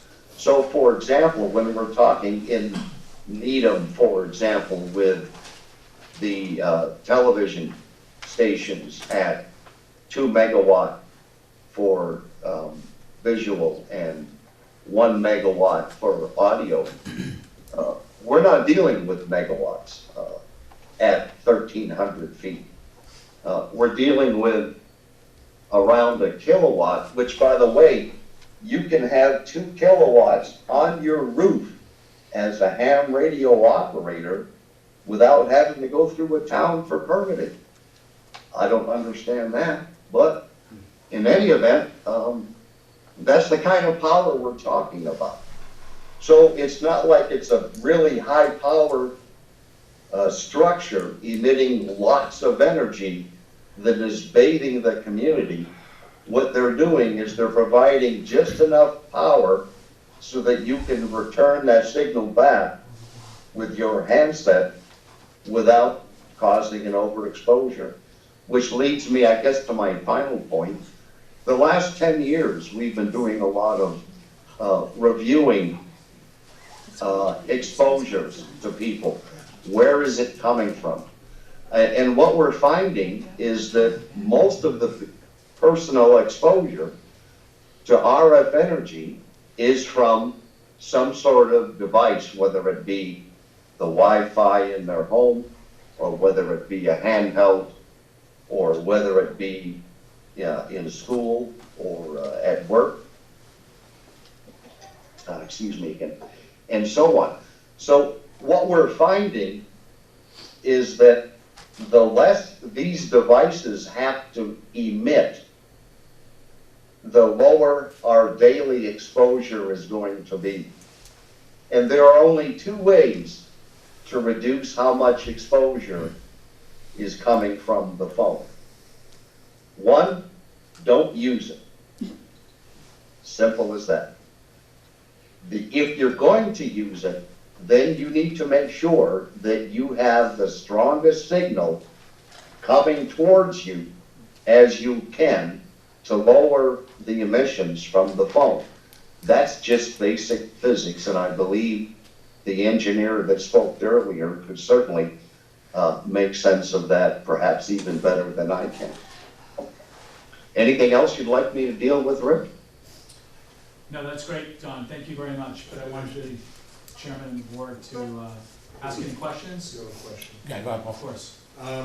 Is there any comparison of the RF radiation that the cell tower puts out versus if you were just walking along the street versus you having a cell phone, earbuds, and sitting in a school that's loaded with Wi-Fi? Well, you know, I appreciate a very difficult question to start me out. It changes a lot. So, for example, if we're using a cell phone, then we're going to get most of our exposure when we are closest to the transmitting antenna from a device. If I'm here in my home and I'm not using my phone, then my highest exposure is most likely going to be when I'm getting near my broadband Wi-Fi. Now, as far as comparisons, I know that if I get within 5 feet of my broadband Wi-Fi emitter, you know, that router thing that sits up by my TV, if I get within 5 feet of that, I know I'm getting a lot more RF energy than I've measured anywhere near the base of any wireless carrier tower. Now, I'm not talking about television or FM or ham radio or AM radio. We're not talking about that. If it's just the wireless, I get a lot higher exposures in my home than I do near any tower that I've measured, and we're talking hundreds, if not thousands. Could you give us any quantitative data on that? That's a very good qualitative statement you just gave me. Could you give us any quantitative, actual, real number comparison? Honestly, so, for example, when I went out and collected data for the town of Wellesley, I believe I have 35,000 data points. So I'm not too sure if you're asking me if you'd like to see the millions of data points coalesced into one report. I don't think I'll be able to do that. No, I can just speak on my decades of experience. All right, just, sir, what would the, within, let's say, 400 feet, roughly a quarter mile, 400 meters or so, away from the tower, what would the comparison of the RF frequency radiation be compared to that in your home near your router? Do you have a quantitative number estimate on that? Let's see. And give or take, you know. I'm just looking. So it looks like that 400 feet would be right about at that 2%. 400 meters, he I- said. If you look at figure 4 on my report from, if we're looking at everybody is on there, it still looks like right about somewhere between 250 and 400 feet. So if we're talking about, if I'm getting a measurement of 3%, that's going to be within a few feet of my router, yes. If I go right up against my router, it's going to be greater than 3%, way greater. I don't know what it is. I don't want to. I've got very sensitive equipment. I don't want to drive out what's called the front end. You know. All right, so just to clarify, I mean, without getting that specific number, you're saying FCC regular guidelines say whatever the exposure is, within a few feet of your router, you're at about 3% of that accepted exposure. And we're saying that, I mean, I had said 400 meters, you said 400 feet, but I'm assuming that the exposure, does it decrease or does it maintain as you get, is there a sweet spot away from the tower, the farther you get away from the tower, or does it stay consistent? So the emissions from a tower are very similar to looking at the, let's say, a floodlight coming from the top of your garage. As you get directly up against the side of your garage, you'll notice not a whole lot of light is hitting you. It's the same idea with these antennas on the tower. They are directing their energy outward, and very little of it starts to fill in near the bottom. Right. But as you move further away from it, just because you're moving away, you are getting closer to being into that focusing viewpoint, if you will, of the floodlight or the antenna. And therefore, you get to a point where you get to the maximum amount of light, a maximum amount of power. I'm saying that based on my graphs, that's somewhere around 250 to 400 feet. Once you get beyond that, you start decreasing now, because remember, the energy is always diffusing. So once you get beyond about that distance where my maximum is, it's going to be going down, and I show that in the graph there. Yeah, and that's another important point to point out with respect to these plots. Once again, you can't see them on this screen, but that bottom line is the distance from the tower, right? So you have 1,000 feet, 2,000 feet, 3,000 feet, 4,000 feet, going from left to right. Right, and also point out that the left side of the scale is logarithmic. Okay, and so every time we move a space, we're moving a factor of 10. Okay, so So this is even 1% and this is, Yeah, the next level is actually 10%. that's 10% there? Yes. 10%. So even at the tower, it fully complies in its worst case scenario at 3%. And so further away from the tower to the right, the power, About the maximum 2,000. percentage even goes lower. 2,000 It actually feet. goes below 1%. That's about 2,000 feet. Yeah, exactly. Just for the purpose of the people here, what would you say the distance is to the school, the driveway from where the tower is going to be?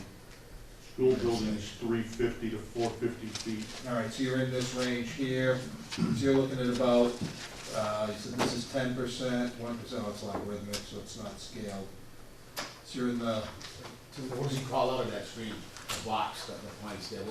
I can't read those all. Can you read those, attorney, with it those? says I 3%. can, it says actually 3.08%. That's the highest point, correct? That's the worst case scenario. So Yeah, you're probably just- somewhere in the 2% range. Yeah, Okay, so, once again, this is 2% of the maximum level of power. So we're saying So it's, at it's its, significantly lower at than its is peak, permissible. closer to the school, you're equivalent to being close to the router in your house. Is that a fair statement, sir? All things considered the same, yes, that's a fair statement, yes. Thank you. Good question, Paul. You got anything? You good? Yeah, I'm good. Check. Rick, you good? You have any questions? I am. I would say that. Oh, no, excuse me. Oh, I'm the attorney. other Rick, I'm just sorry. talking to the other I Rick. apologize. Yeah, Yeah, two Ricks here. Chairman, Mr. Rick, do you have any questions? You good? All right, are you talking to me, Chris? Yeah, just see if you had any questions or anything in regards to what the Yeah, consultant said. yeah, briefly, thank you, Chris. The Rutland Heights property is very close to the proposed site. It's town land at this point. Have you made any attempt to locate the Rutland Heights area as a potential site rather than Phillips Road? Rick, if I may, I'm not sure if you're aware, but the highest parcel up there, just basically behind the school, there's been a parcel demarked for a developer has already basically purchased this property to develop the property. So that basically as you drive up off of Maple Street and you go by the pond, from the pond all the way up the hill, it's under agreement for sale right now. All right, is there any part of Rutland Heights that's not spoken for? Just the lower sections down by the road, behind the gas station and along 56, the flattest, lowest end, which I think you had an area down pretty close to that. We did. Pretty close, okay. 86, 81 Maple or something, I believe it was. Yeah, I can tell you. 86. 86, yeah. I'm not sure where that is in relation to the Rutland Heights. Is anybody? That is. Oh, that is the Rutland Heights. Oh, so there you go. So they did the lower portion that is. Yeah, that was candidate F. Yeah, Kennedy, yeah. Okay. Anything else, Rick? No, nothing at this time. Thanks, Chris. Okay, thank you. Yeah, go ahead. As you're gonna ask for questions, can we limit it to questions and not comment at this point in time? Save the comment for later. That's a good point. So, please, specific, brief, it's almost 8 o'clock here. Want to be respectful to you, but make it to the point, or that's it. and So questions, not- this lady with the red scarf had been raised first prior, so at least that's the first one I noticed. So, again, ma'am, your name and brief question to the point. Carolyn Streeter, 11 Meadowbrook Circle. A question for the physicist. The New Hampshire Commission, state-convened commission panel of experts. These are toxicologists, epidemiologists, RF engineers, electromagnetics engineers, scientists, biostatisticians, physicists, experts in To the point, yeah, to the occupational point. health, medicine, public health policy, business, and law. Recently spent a year studying whether or not cell towers and wireless radiation pose a risk of harm to the general public. Came up with, after they interviewed other experts around the world for a year, thoroughly researched expert recommendation of a minimum of 1,640-foot setback for cell towers, and that is their recommendation statewide to New Hampshire. Can the physicist speak to that? I don't believe that Rutland is in New Hampshire, and so I really don't understand why we're talking about what's going on in New Hampshire. Does radiation perform differently? What's going on in New Hampshire is not being enforced as far as I know. I've been to a number of meetings and hearings in New Hampshire, and basically they're following the federal guidelines. In New Hampshire, there are no state rules like there are in Massachusetts, and so I guess I don't understand the relevance of the question. The recommendation was submitted in November 2020, has not yet been passed into law. The commission found that, quote, the overarching conclusion of the commission is that wireless radiation poses a significant threat to Okay, human one second, health. ma'am, thank you. To Don, human have you health read and this the report? environment, Excuse me, end quote. ma'am. End quote. Excuse me, ma'am. Thank you.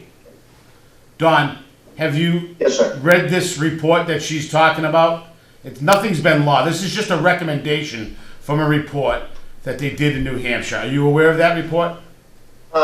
Yes, sir. So in some of my duties that I volunteer for, is I am the secretary for a group known as the Committee on Man and Radiation. And this is with the Bioelectromagnetic Society, and this is a group that internationally reviews all of the data that comes out, and we're talking about hundreds of reviews that come through our area. And yes, I'm very familiar with that. And then I'd also mention that for the past 30 years, I've been the... John, just to stay point of order on you too as well. So specifically no problem. Specifically to the report that the citizen recommended, do you have any comment on that report at this time? And I just want to leave it at that right now. I don't need a dissertation. There's no scientific evidence that would back up the claims that a lot of that report is made. And I would point out that... Do you have any specific comment, sir? Do you have any specific comment on that? I'm not going to get into opinions and basis. If you don't have any fact, please just state you don't have any fact. I hear none, Mr. Chairman. Thank you. This lady was next back there. Ma'am, your name and address, My name please. is Janet Williams. I live at 43 Maple Avenue in Rutland. Thank you. I have a question because I know that AT&T and Verizon and T-Mobile all list these waves as a type of pollution. So my question is about the long-term liability. And I don't know, this is an actual question, I don't know. When you build a cell tower and then you lease it, who owns the liability if we say we find out 20 years from now that it has effects like asbestos? Does the town have liability because they allowed the building it to take place?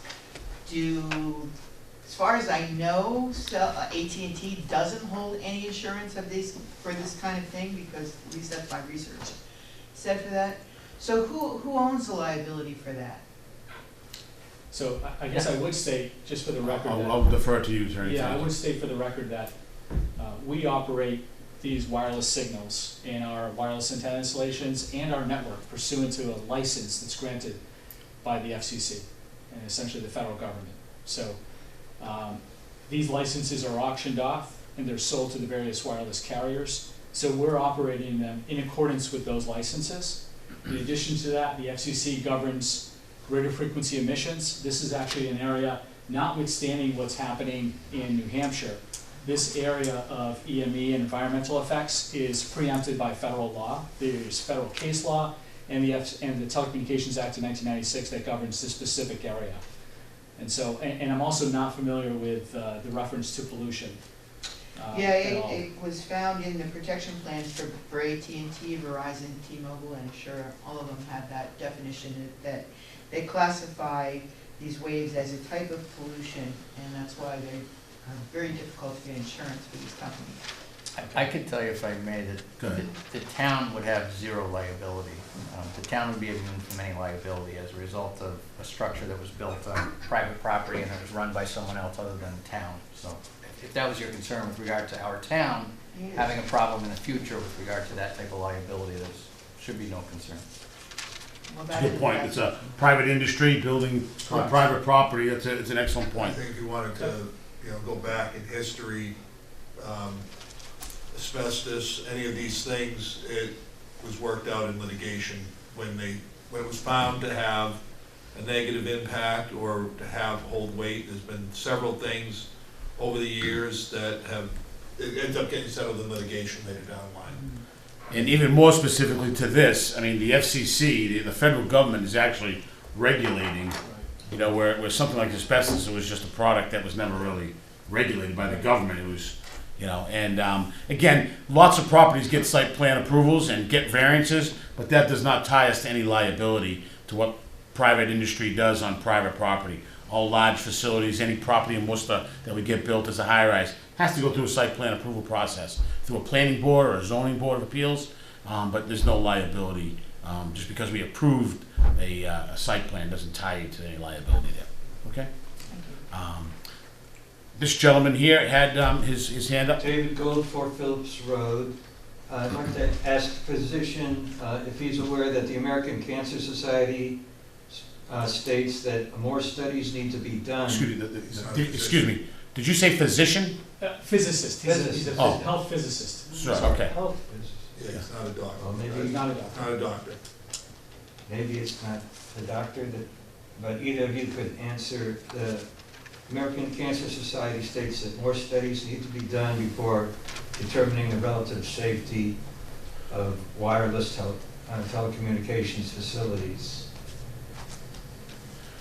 I'll ask if you have any comment, but if Don does, that's fine, but just make it brief to the point, because again, I want to stay on point of order. This is a site plan approval, Yep. not a cancer meeting. Right, exactly. You can stay on point, so briefly, Don, please. I'm aware that they say that there is no link between, no proven link and no demonstrable link between either the effects of cancer from electromagnetic energy. But of course they say more study is required because we need to study basically everything. I mean, everything gets studied, right? We don't contain the ultimate knowledge on anything that I'm aware of. Okay, thank you, Don. Ma'am, one more, yep. Karen Stewart, 4 Phillips Road. Again, the whole premise of this application, right, and of all of these meetings is based on AT&T's assertion that there's a deficit in coverage. AT&T is the only organization that's saying there's a deficit in coverage. I'm curious as to why there is resistance to hiring at AT&T's expense, is what I understand how that works, an independent radio frequency engineer to corroborate what AT&T is asserting. And let's make sure that there really is a deficit. My own very informal, I am an AT&T customer. I've driven all around Rutland with my phone and found zero deficit. I've gone to low points, I've gone to high points, I've gone far away to the outer reaches of Rutland, and my phone maintained coverage. So when, we talk about Excuse me, ma'am. reliable Ma'am, excuse me. coverage, What is your question, and who is my it to? question is, why are we not hiring an independent engineer to either corroborate or refute AT&T's assertion that there's a deficit? Okay, thank you, I get your question. Like I said before, this board is listening to information and receiving data, and that is something that we've considered. We had a prior meeting, I believe it was back in January possibly, the last meeting we had, and we discussed that option. I don't know why, we just haven't made the decision to do that yet, but we still as a board will discuss that option to do so. Okay? Does that answer your question? We just haven't decided yet, ma'am, is that okay? No one said we weren't gonna do No. My understanding at the meeting that I attended was that we were gonna do it. No, the board never voted on that, ma'am. No, we never made any action on that. We discussed that there was a potential of bringing in an outside consultant, independent engineer, whatever it was. Right. But we never said we were going to do that. Okay? All right. Ma'am, one more, and it better be the point, I'm shutting you down. Go ahead, please. Carolyn Studer, 11 Meadowbrook Circle. I thought the board did vote on that at the end of the November hearing. No, it The did board not. has not made any votes on this. We did not. What did the board vote on at the end of the November To hearing? extend the meeting. Yeah. To extend this hearing Okay. and continue. What does it take to get a vote on that? The board to make a motion to do it, which at this point I'm not entitled to do, at this point in time. We'll discuss that later on. I'm done with that conversation right now, okay? I said what we're gonna say on that, and that's it for right now. Okay. Attorney. I have a question from online. Oh, okay. One more, Robert Liptick, please go ahead. Robert Liptak, 319 Main Street. I have a question and then just a comment after that. I just want to ask Mr. Hayes if he's make it clear that at 400 to 500 feet, I think he's saying the emission is the same as from your home Wi-Fi. Is that true? So, first off, this is theoretical. right? This has not been built. And what I'm saying is that if this is built, as I predict, and all of the worst possible things happen, in other words, that the site is at 100% capacity, there is nothing in the atmosphere, the ground is a perfect reflector, then it would be very similar to being within a few feet of my wireless router. Yes, that's what I'm saying. And Mr. Chairman, I think it's, some towns handle this issue slightly differently. And one of the things that some towns do is after it actually is built, you could have a requirement that testing and correct. Yeah, the testing program. Monitoring, either a monitoring program or actually monitor the output, the power output, to make sure it does comply with FCC. Present that to the building inspector as a condition of your of the approval. So that's one way to take the theoretical to practical and confirm. Thank you for offering that. Yes. I just have a simple comment, and that is that if the exposure at that distance is similar to Wi-Fi, that it would be in the school range, and also that many schools are now opting to get rid of their Wi-Fi for hardwire, and also the State House has a bill right now in legislature where they're considering a proposal to remove all Wi-Fi from schools and to be hardwired because of this concern for Wi-Fi exposure. So, just to make it clear, I was asked to make a comparison between the energy level of one type of communication versus another. I was not speaking for or against the use of Wi-Fi. So this is not a Wi-Fi thing, this is a comparison thing. You're using the same metrics, aren't you? Whatever you're measuring. Yeah, the percent of the allowable exposure by the FCC, yes. Right, so the same number. Yeah, so it's no, it's not the same number. It's the same value, but not the same number, because they're frequency dependent, right? Okay, well, in any case, there is a Wi-Fi consideration, and if any type of Wi-Fi exposure or levels would be happening at the school, okay, thank you. It would be a concern. Yeah, thank you. All right. You're welcome. Okay. So, Mr. Chairman, there's just a couple of items that I could also address. Sure. I know you've asked for some additional items that we can present at the next hearing. Yeah. Such as radio frequency plots at lower levels. But you've also asked for photo sims that were done, and you are correct. They were done again on December 18th, 2021, and I've uploaded them here to the screen. It was my understanding that they were submitted to the town, but that was I didn't see them in the document yesterday. Prior to my involvement. Yeah, so Yeah, that's fine. Yeah, unfortunately, we never. Okay. It's work in progress. It's all right. I can make those public too. That would be great. Perfect. Yeah. I actually sent them to you tonight. Oh, so. excellent, thank you. So, and I also have, the last thing that I have tonight is Don Cheadle, who can speak to compliance with noise levels, if you'd like to address that, or we can jump into the photo sims first. All right, we're getting ready to clock yet. What's the board's feeling on how long you guys want to continue? You guys? Doesn't matter to me. Well, Go a little bit longer. keep going longer. Rick, you good to keep going for a little bit? Okay. All right. I think the sound thing was pretty well wrapped up the first time anyway. Yeah, we can hit the sound thing and then do those two items, and then we'll try to wrap things up and get some focus for the next hearing. Did you have any follow-up regarding the sound?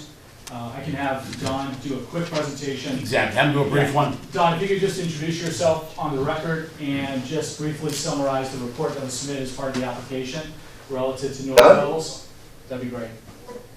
Doug or Don? I apologize. Doug Cheadle. There you go, Doug.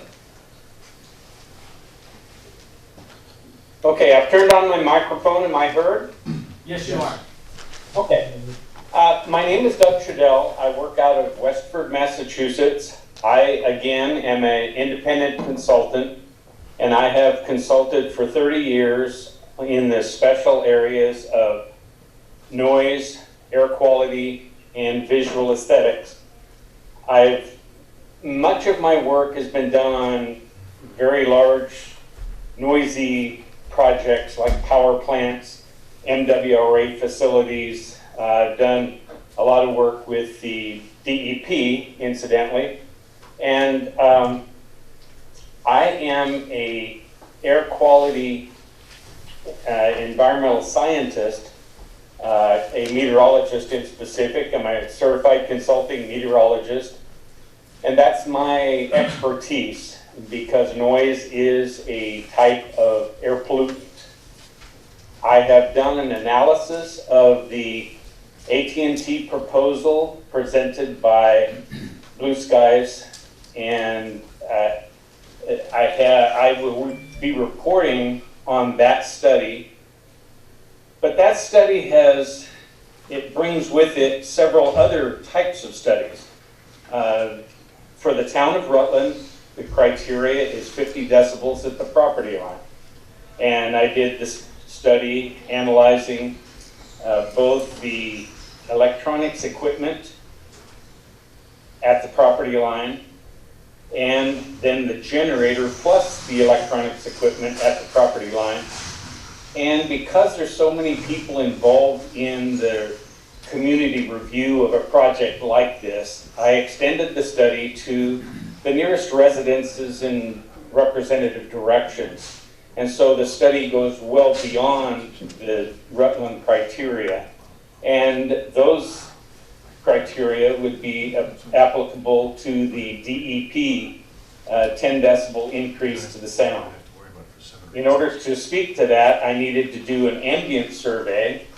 It was done in January, so it was very low ambient, 38 in the daytime, 38 decibels, and these are A-weighted decibels similar to the ones that the town of Rutland uses in their criteria, and 37 at night. Not very much difference because the ambient levels are driven by the same sources, and that is travel, vehicle travel across Main Street and other vehicle travel along 56 to the east. There was... Excuse me, Doug, one question. Doug, one question on that. That Sure. 36 and 37 decibels, is that the high water mark, or was that your average taken during that ambient survey? No, that is the background sound. That's constant. Almost as low as it gets. Okay. I do have another level, the equivalent level, and that would be considered maybe the energy average. If you average the sound energy at the loud moments with the sound energy at the low moments, that would represent the LEQ, or the equivalent level. I'm looking now for my report of the ambient levels. I think the question is... That's 40. The equivalent levels during the daytime is 43, and at night is 42. These levels were measured in the back lot of the host facility, not in the wetlands or at the site, because I didn't have access to that without water crossing. But in the existing open area, significantly away from the host residence. And those are the levels that I measured. Now, the bigger question is, what are the levels expected during the operation of the project if it were put into place? And we don't have to make believe that this is a science project, because I've worked on many hundreds of cellular facilities, and they develop over the years. They have gotten quieter because of their contribution by the towns, and they are now cabinet mounted electronics that have nothing but a little A very small fan that is located inside the equipment draws air in one location and exhausts it from another location. And this AT&T is proposing a walk-in cabinet, which is large enough, and during some extreme heat conditions. Doug, if I may, in a sense, I'm just trying, I would like you to try to speed up and just get to the main bullet points of just because of the time it is, and if we have questions, we can delve into it, but it's getting pretty late here, and the hearing's getting ready to close for this evening, and if you could just try to be a little more brief in your presentation, I would greatly appreciate it. Thank you. If I could ask a pointed question. Thank you very much. That's good input. With all of the modeling that was done, the highest level with the electronic equipment, which makes like 31 decibels at the property line, with the generator, it makes 45 decibels at the property line. The Rutland criteria is 50. Then at the nearest residence, I'm looking at the number, the highest level expected at any residence is 35. And remember that... Is that the actual house or the lot line, residence lot line? Or actually at the residence home itself? It is 35 at the residence's home, and at the property, the host property lot line, which is the Rutland criteria, the criteria is 50, and the project is 45. That's the bottom line, is that the AT&T proposal is in full compliance with the town of Rutland, and the residences are far enough away that they are not going to be affected significantly by the sound from the facility. Doug, one quick question on the generator. What was the dB level of the generator at full load? 65 decibels. I'm sorry? 65 decibels at a distance of 23 feet, or 45 decibels at the property line. Are those the numbers you're looking for? Well, do you know what the decibel rating of the generator itself is? The decibel rating is a rating at a standard distance of 23 feet, or 7 meters, and that rating was 65 decibels. Except the property line is 45, which is below. Thank you. Thank you. To 45 decibels at the property line.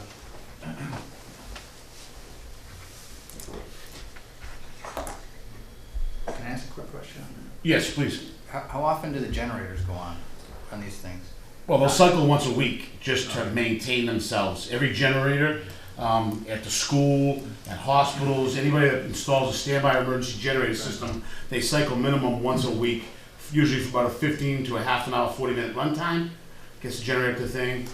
Some hospitals, they actually transition power to, you have to test the automatic transfer switches that'll work properly under emergencies. And then there's a 15-minute cool down period for the generator to cool off, and then it shuts off. So within an hour, no more than an hour. And other than that, it doesn't come on obviously unless the power's out. Correct, and then when there was an outage, it would run under an outage, any outage at any time, day and night. Right. And there is a battery backup there as well on site. And that's usually to bridge the gap, because there's a Correct. 10-second delay before a generator comes online. Okay, so they have the battery backups to maintain streamless communications. Thank you. Right. And that's, even, that's using computer rooms too, right? They put a UPS power supply in to bridge that gap. For an emergency situation like your emergency lights in hospitals, your fire alarm, all that has to be up and running within 8 to 10 seconds. And that's tested with the building commissioners and fire departments upon, for emergency generator systems. Standby, it doesn't matter. Okay. Mr. Chairman? Yes. There's one other number that you're probably going to ask me for, and that is, what about the tower when it's under full 4-carrier utilization? And we're assuming, actually, based on my experience, it's incorrectly, but the conservative assumption is that we have 4 generators operating all at the same time. Now, the generators, if there are multiple generators, do not operate at the same time, but assuming they did... Well, they would under emergency. They would under a loss of power, right, Doug? they would operate at 49 decibels at the property line. Almost the criteria if all 4 generators were forced to operate at the same time. Do you know the KW of those generators they're using? I have no idea what type of generators, but I am personally familiar with T-Mobile, Verizon, and then a generic 4th imaginary carrier. So if those carriers did decide to come onto the site, I used my experience to estimate what type of generator they would be using, and I can share that, but again, they are undefined equipment for undefined carriers, but for an full impact. But do you have an approximate KW that you're using to consider what dB this unit gives off? No, aren't you? Different KW generators have different size motors and would potentially have different dB levels. So is there any range of KW that you associate this calculation with? Is there a range? I use the generators that are most common for the various carriers, and because I don't have any information for a 4th carrier, there's only 3 primary carriers out there. For 4th carrier, I assumed that a Generac 50 kilowatt generator, which is the loudest one of them all, was operating for that 4th carrier. So yes, Verizon's generator is very quiet. It's a Kohler, and there's different sound attenuation you can add to those, right? You know, you get the factory skins, then you have Pritchard Brown houses you can add to them. Yeah, okay. Yeah, but it's below the criteria at the property line. It seemed like that was relevant to the study. There are significant mitigation options available if they were desired by the town.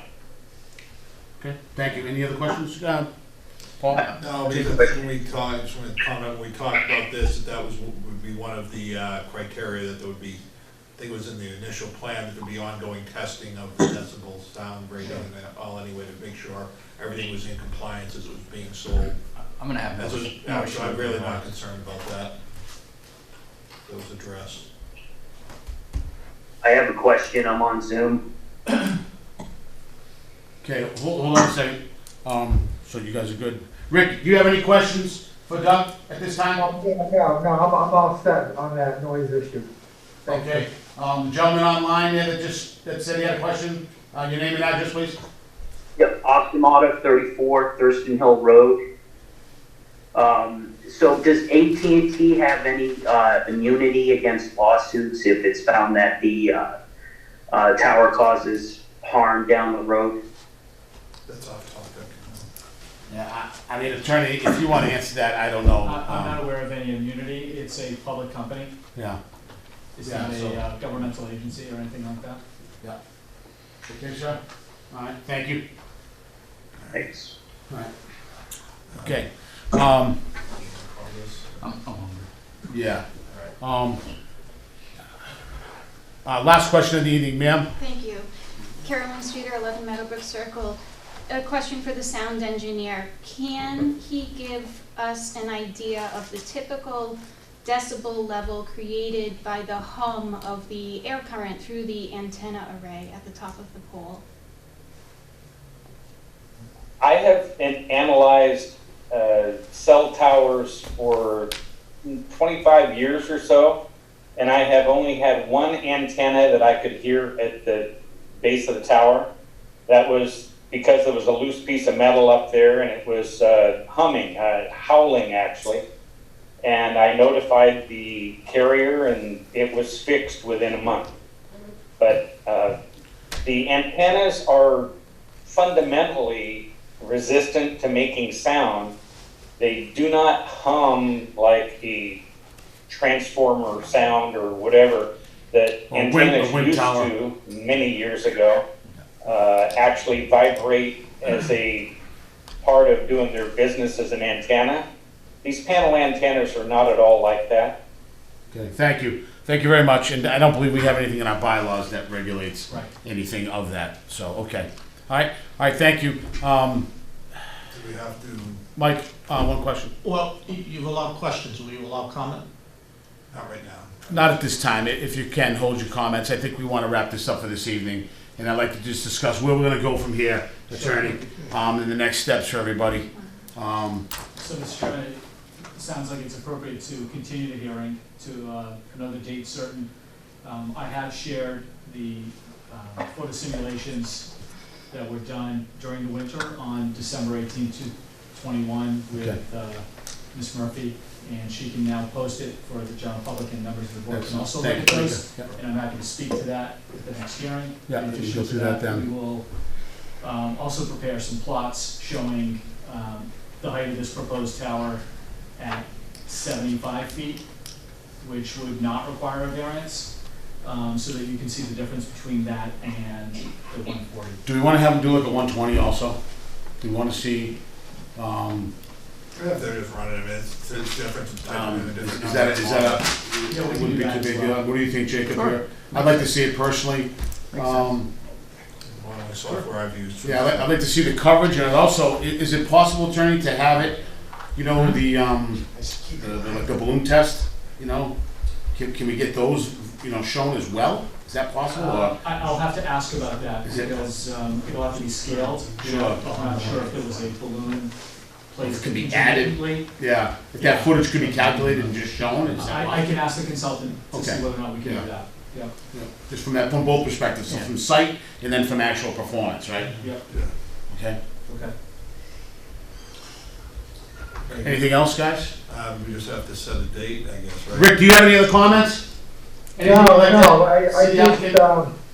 as far as the continued date, Okay. I think we may want to do it at least a month from now, so I'm gonna need some time to look at everything, analyze it. So what are your thoughts on that, Chris? I mean, does that make sense, as opposed to having it like 2 weeks from tonight?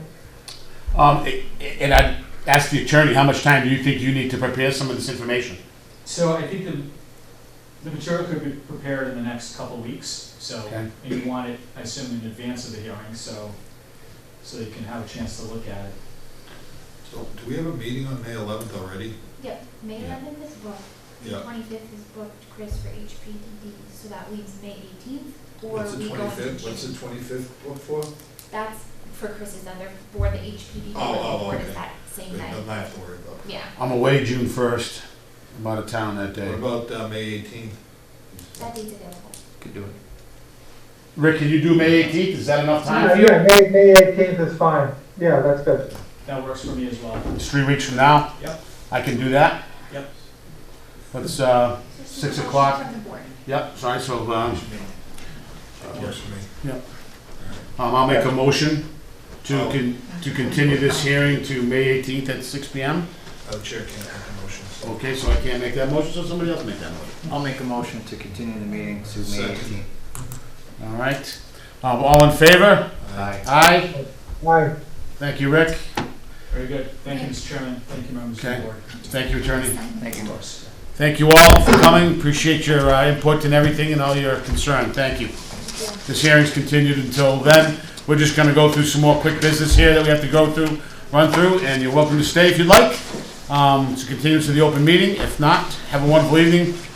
May 18th at 6 PM is the next hearing on that matter. So that closes that wraps up that portion of this, going into the agenda.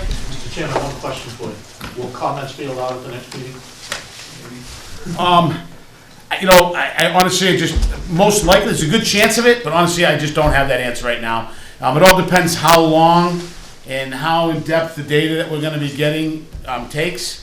And I'm just trying to give the applicant, trying to give the board a chance to absorb the information, the data.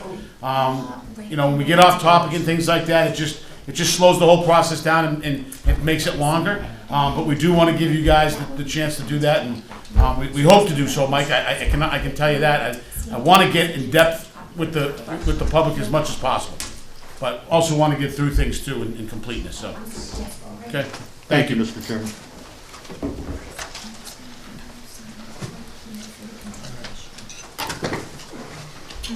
members of the board. Have a good night. All right, Thank you. Attorney. Thanks. All right, so the meeting minutes from April 13th meeting, did anybody have a comment or issue on that? Thank you. Perfect. Rick, you good with the meeting minutes? I'm happy with them. Make a motion to accept the No, meeting. they're good, they're good. Okay, all right, so we have one seconded by Jacob, all in favor? Aye. Hey, Any opposed? No? Okay. So the meeting minutes pass as is, Tamika, great job. Any other business, any other, we got a hearing, is it next? The 11th. The 11th? The 11th, yeah, so we have weeks. So that's the River Road one, yeah, okay. Yep. All right, special permit for River Road. Any other correspondence or any other business that you can think of? No. Make a motion to adjourn. Second. All right, motion, all in favor to close the meeting? Aye. Okay, no. Bye, Rick. See you. bye, see you later. All right, Nice motion job. carried.